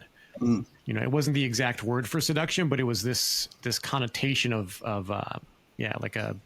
wasn't just like tricking her, in a Loki kind of fashion. It was like seducing. And you can kind of see that. I mean, if you just look back and look objectively at the story of Cain and Abel, it makes zero sense for a brother to kill his own brother over something, ridiculous or like something that you can change. It's like, I'm not. Sorry, what's the story of Cain and Abel? Like, why did he kill his brother? Well, one of y'all want to take it, yeah. So, yeah, Cain wanted to. He wasn't giving an offering to God. He was just grabbing like whatever bit of fruit and going, "Here you go, God. That's my offering to you." And Abel was doing an honorable offering according to what God wanted him to offer up, and he was being blessed for doing the right thing. And Cain was jealous of it, so and there's angry. That jealousy. He wanted to do it his way. And then a little bit more than that. Yeah. Cain actually was ploughing the ground and growing fruits and vegetables and things like that. So he laboured really hard to do this, to produce something, to then offer it to God. Whereas Abel went and grabbed a sheep or a goat that he didn't have to do anything for. He basically walked into the paddock and picked up and offered it, and God was well pleased with that sacrifice. And the reason the sacrifice is so important, because if we're going to talk about sacrifice, we should explain it so that you understand, because I didn't want to go there, but the idea of sacrifice, because it was always a foreign idea, like, why do you have to kill something to sacrifice to God? It makes no sense. But what it does is it shows you that in this world, to get out, basically to please God, innocent blood has to die. Not to please God, to satisfy the demands of justice because of what happened in the garden. So there is this, and which is what Jesus did. He was innocent, right? That's what they call him, the Lamb of God, right? And then you've got these Israelites all this time sacrificing a lamb, and it had to be a young lamb. And it's interesting because a young lamb is one of the only creatures that you can literally walk to its death and it knows it's going to die. It can see other animals being killed and it will still go even though it knows it's going to die. So it's all imprinted in everything that all the way through, even the way the animal functions, and even the culture and everything that existed anciently. But this was set early on to show us that innocence is going to have to die to redeem you. And that was the whole reason for a sacrifice, what they call a blood sacrifice, which I think is very foreign to us now, because we sort of think about that and think, oh, that sounds gross. Like, why would you do that? But there is a reason for it. And it is because in order for us to be able to be redeemed back to God, innocence had to die. And that was what Christ did. But anyway, I just wanted to go into that because if we talk about this with the sacrificing of an animal and you've got people on the channel thinking, oh, that's really weird. Why would God be pleased with that? It's still a sticky one because it's I was like, going to say, because it's very satanic as well. They Yeah. do the blood sacrifices in their rituals. And they sacrifice innocence as well with children and all of that. Yeah, they do it the other way around. So what they do is they it's not an innocent sacrifice. They sacrifice innocence, and they try to consume it in order to gain power. Blood, and they do all these sick things to take the life out of it. It's very, very. It's the complete opposite. What do you got on this, Dotti? Didn't mean to open a can of worms there, guys. I was just going back to the attitude of Cain, like he got jealous and therefore jealousy often leads to murder. But as far as the occult doing their sacrificing, you see, it's all about the blood. So, and whereas we don't have to do that because this is what Jesus fulfilled that law, right? When he died on the cross and he was innocent blood, an innocent person. But, the Luciferians are wanting to connect with the human blood because we have the DNA of God in it. So this is why they sacrifice as well. And the fact that they're trying to enter realms of the spirit illegally, like through the back door. Whereas once we've accepted God, we can step into it freely. So this is the parallel lines that are going on as well. And that's why, again, religion teaches the works orientation. And then the occult takes it to, you offering up your life. Okay. And that's why they go after the adrenochrome and all the things that they do. And it's quite morbid as well and sadistic. And that's why that's so foreign to most of us, because it's not in our DNA, because we've got God DNA. Well, and aren't there a lot of other stories like that in the Bible that are quite like that, where you're just like, whoa, they were doing stuff like this? Loads, Yeah. loads of them.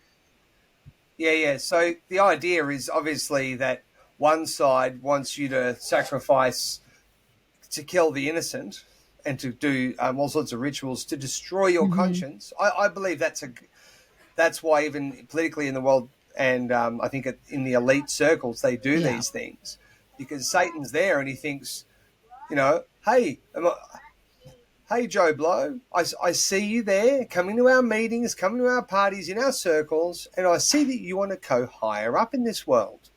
The only issue is there's this little thing inside of you called a conscience. It's the light of God. We just have to do something about that. But don't worry. We've booked you a ticket to go to a little island in the Caribbean, and you're going to meet our mate Jeffrey Epstein, and he's going to take you through a whole series of rituals, and there won't be any issue with that light in you anymore. It won't be an issue. And I think that's why they do it. I don't think it's because they particularly like maybe doing these things, but they're willing to sacrifice the light with it. I mean, I'm sure there are people that do like doing those things, but I think a lot of these people that get into these circles, they want the wealth and the power, and they want the jobs, and they want these things so much that they're willing to make these satanic contracts where they have to engage in these satanic rituals where they basically destroy their own conscience through their own decision making, and then the enemy can trust them that they're not going to turn. They're going to continue to toe the line all the way through. I think that's all it is. It follows that principle of inversion. That's what makes, I was listening to Owen Benjamin recently. He's got a really interesting breakdown of this, is it Pink Floyd's album, The Wall? And really, really fascinating, talking about history of war and bloodshed and all this stuff, and then the masculine and feminine. And at what point does a peaceful man leave his family and go to join the war, and like what precipitates after that once he's dead, and the feminine and the child are left vulnerable. And you can see this inversion of truth, and that's where the evil shows itself every time. Yeah. And so I'm following that as kind of like a framework that's reliable, and I'm looking for that with the bloodshed of an innocent lamb, because that was essentially the first death. And when you read the Bible, was when Adam and Eve knew they were naked. Yeah. God killed an animal, gave them their skin, or this skin, to cover themselves, to cover their nakedness. And it's interesting that the tree only had two fruit, one good, one evil. Yeah. Okay. And he did warn them. The whole idea of and he did warn them. He's like, don't eat of this tree. Like, don't go there. You're gonna die. Yeah. That just shows you there's decision that you wouldn't have been able to have decision making. Like, you wouldn't have had this sovereignty over over choice if you weren't given choices, right? So that was it. That's the free gift. It was given there. So the whole story of Adam and Eve, because again, it was one of those stories that never really sat with me, where I was just like, oh yeah, that sounds like, I don't know, there was just always something about it that felt a little incomplete. So I love hearing these different perspectives and potentially different versions of the story. Because for me, the thing that I've always come back to is that if Adam and Eve were put on earth, and earth as we know it is this realm of duality, because if we're to be here in this realm of oneness, and I believe that's where we come from, and I believe as humans we come here to have this experience so that we can experience something other than oneness, this universal love and God, and we have this realm of polarity. And I think that's what the story of Adam and Eve really tells, is that there's the good and the evil, and there's your free will, and you have to choose. And I think the story just shows that when you choose evil, these are the repercussions, kind of thing. Well, here's a thought. True love, it says, greater love have no man than this, that a man will lay down his life for his friends, which is what Christ did. Christ spoke those words. And if there was no evil, how would there be that expression of love in that way, right? So I think the presence of evil exists, potentially for the purposes of expressing love, to show the power and the value of it, so that you have this opposing force or this opposing element to go, here's one side of the spectrum, and then you can see the other side because of that. If everything's the same and it's all linear, well, everything's the same. If every day is a sunny day, what's a sunny day, right? You've got to experience that opposite. Exactly. It's like the whole shadow and light thing too. I just wanted to say, like, with the light casts the shadow, and you can't have one without the other. Yeah, and you see which one's more powerful, isn't it? The light, the darkness never overpowers light, ever can't, right? So we're shown that in the makeup of this world. It shows you that, and we know what the light is, because all through the Bible it tells us, especially in the New Testament, the truth is the light, right? That, and Jesus says he is the light.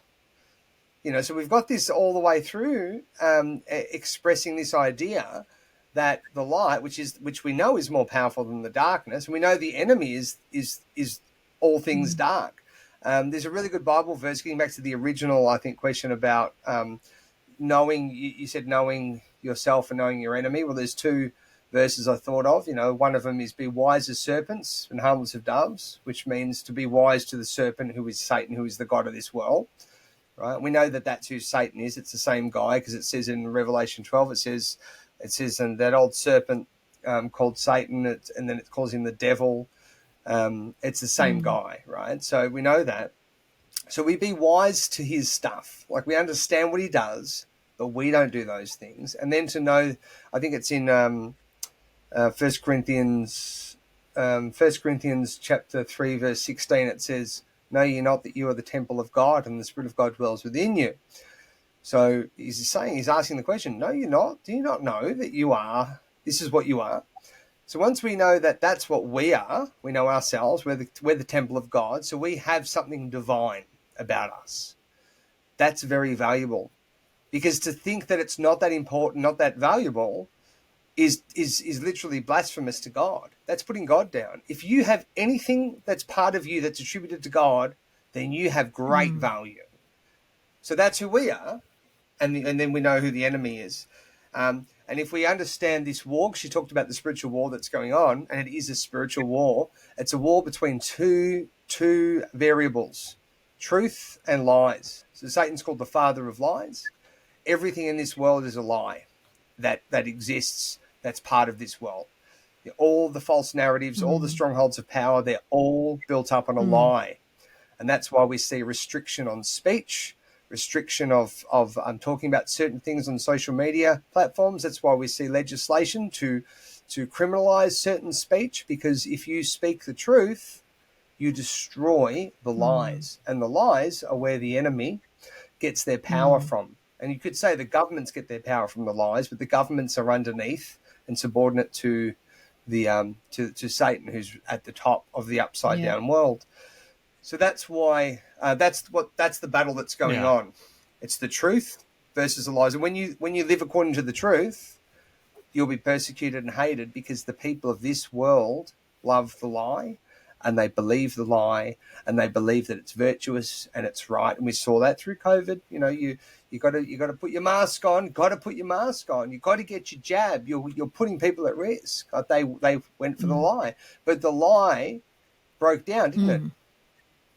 It broke down, where the truth was always the truth.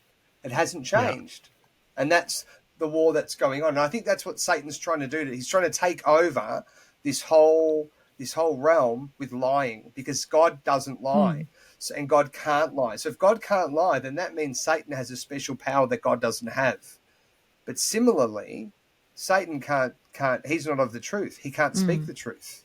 He's a liar. Everything he does is a lie. So it's whether or not he's going to be able to accumulate enough power to take over everything with his lies, or whether the truth of God, or the truth that is God, is going to be more powerful. And we already know who's won, but a lot of people don't know that. And I think Satan's just doesn't, he knows he's lost, but he's just straining at a gnat, trying to find something.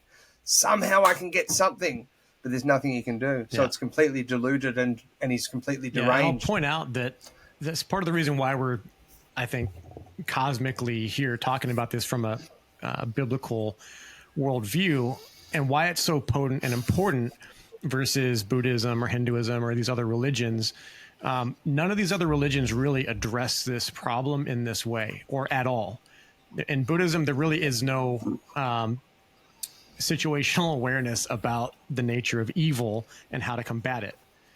Same well, thing and I'll just say that's the modern day Buddhism that we know, that's most commonly known now, because I heard something or was reading something recently that actually said the original Buddhist teachings, which are very hard to find now, actually did talk about the duality of good and evil. But what we know of Buddhism now is that it's all this love and light, and it's very new age. But anyway, continue. Yeah, and the same thing. I mean, there is whispers of it. So you have the destroyer in Hinduism. And you have some really interesting knowledge about demons and Satan, al-Satan, and all that out of the Muslim teachings.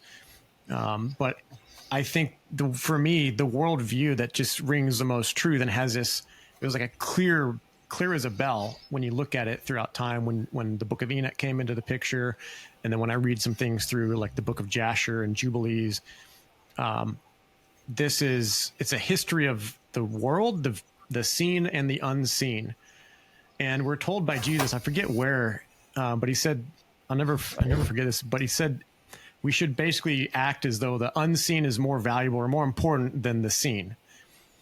And I see that as another framework of truth that's just written throughout creation and through the spirit, the process of spiritual awakening is when you realize, the lie. It's almost like the physical world itself has a deceptive nature to it, and not that God created it that way, but I think it's part of that spiritual manipulation. It is, yeah. Like when the fall happened, the world changed. Everything changed because the enemy got his influential power. He doesn't have the power to over our decision making, but the power to influence our decision making for sure. Yeah, can't force us. I mean, we've got the final say on what we choose to do and believe, but ultimately we can be pressured into making decisions, which is like we saw with COVID and other narratives that exist in the world. Yeah, totally. Dot, I'd love to hear your thoughts on what I was saying about Adam and Eve, because you kind of went, like in terms of like the duality and just the story that just only because I do say that because I don't fully believe that. Because again, this narrative in certain Christian religions that says that we're born in sin and whatever is because of the Adam and Eve story, because Adam took the apple and that's the reason that we're now born sinners, because we all came from Adam and Eve. But I just don't believe that, because again, it comes back to, but God made us in His image, and obviously because then the story of Jesus came and all of that, and how he died for our sins, and. Yeah, that's just my perspective on it. So what are your thoughts on that, Dot? Well, I feel the church has just used that, we're born in original sin and then we have to be baptized, because if we're not baptized, the child's going to go to hell, it won't make it to heaven. And again, they're all spiritual contracts that we are then contracting again with Lucifer. We're offering our child up almost like to Moloch, and going, well, I consent to, the church having control over this child. And again, these are all the false baptisms and the false rituals that we have been programmed to engage with, that are spiritual contracts. So again, let me go back to, the contract that Jesus made on our behalf, is that He died to save the world.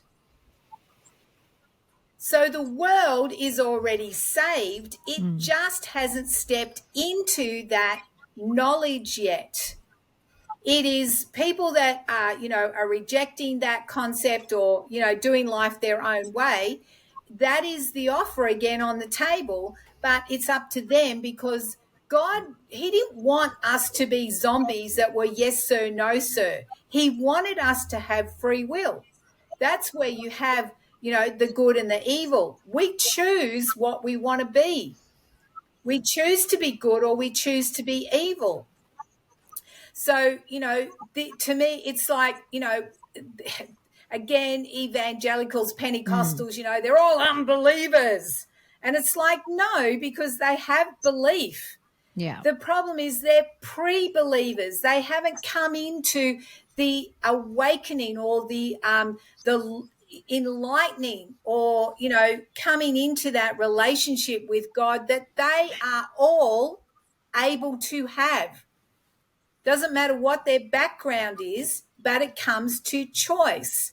And that's why, God wants to partner with us, but we can choose if we want to or not. Nick could still go become, a prime fighter. God will still be with him in it, but it won't produce the fruits of the fullness of what God is actually wanting to do with Nick. It does. Just because Nick goes that way, God goes, oh, that's it. I'm not having anything to do with Nick. He's not doing what I want him to do. That's not how God works. He is not a dictator. It is always comes to free will.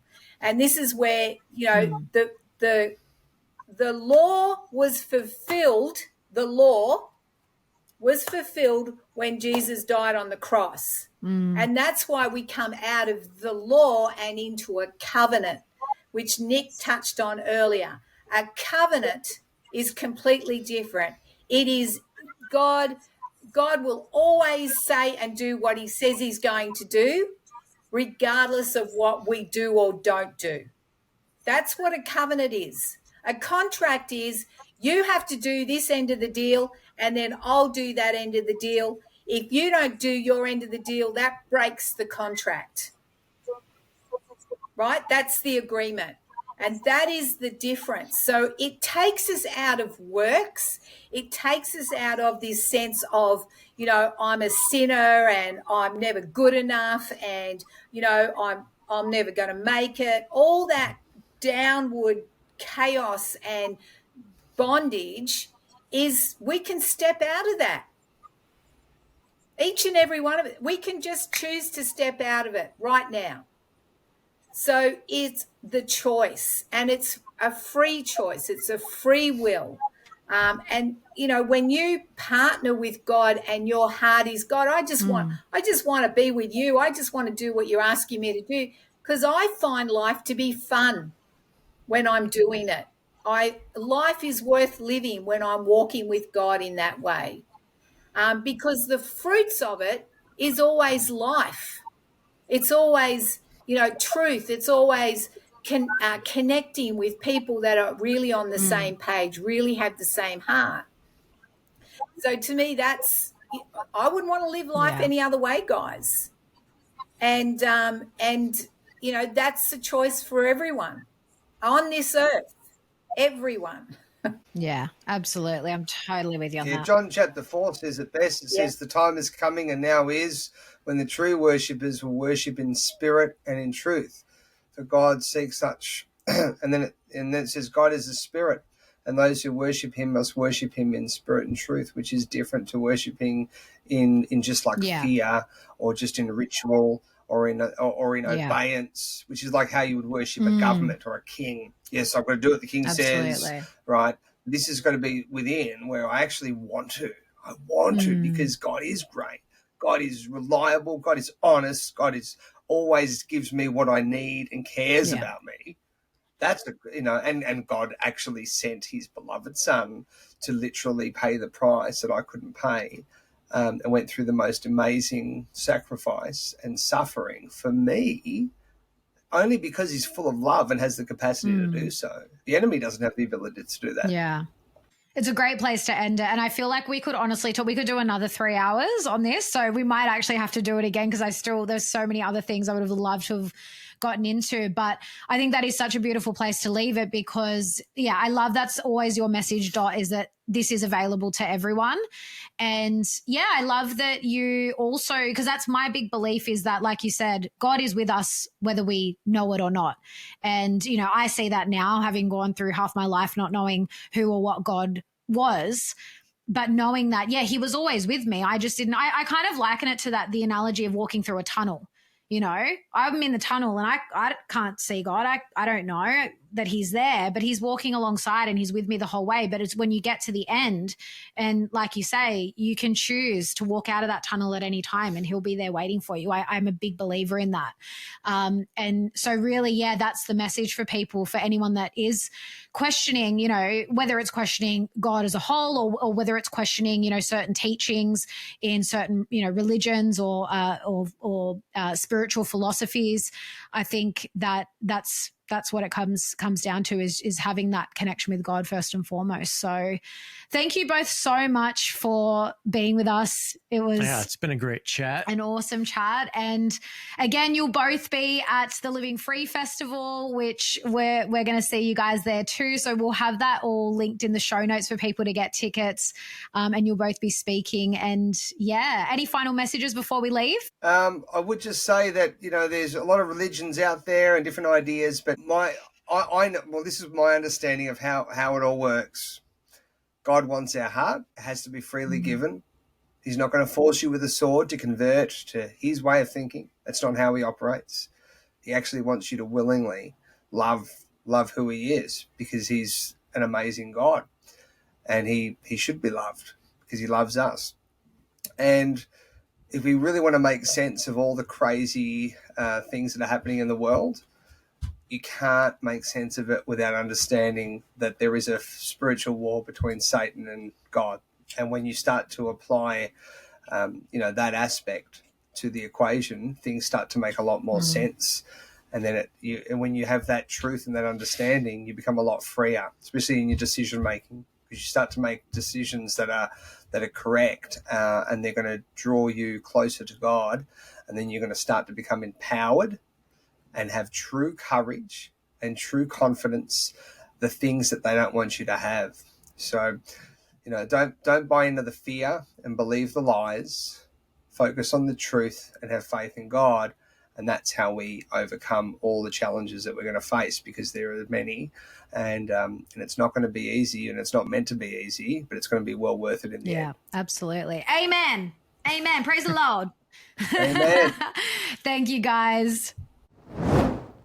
Thanks for tuning in to the Natural AF podcast, where we explore holistic healing modalities, mindsets, and methods that reconnect us to nature and our natural state of being. If something resonated, share this episode and see the show notes for our guest links, as well as all of our discount codes for our aligned affiliates and Natural Art Form, where we handcraft a range of organic, natural remedies that help support your body's natural healing abilities and help support the show. If you're listening on Spotify or Apple Podcasts, please take a few seconds to leave us a rating and review. And if you're watching on Rumble or YouTube, hit the like button and drop us a comment, and be sure to subscribe to our channel for the latest updates. We're not here to conform. We're here to remember what's real. So step into your power, be curious, and be natural AF.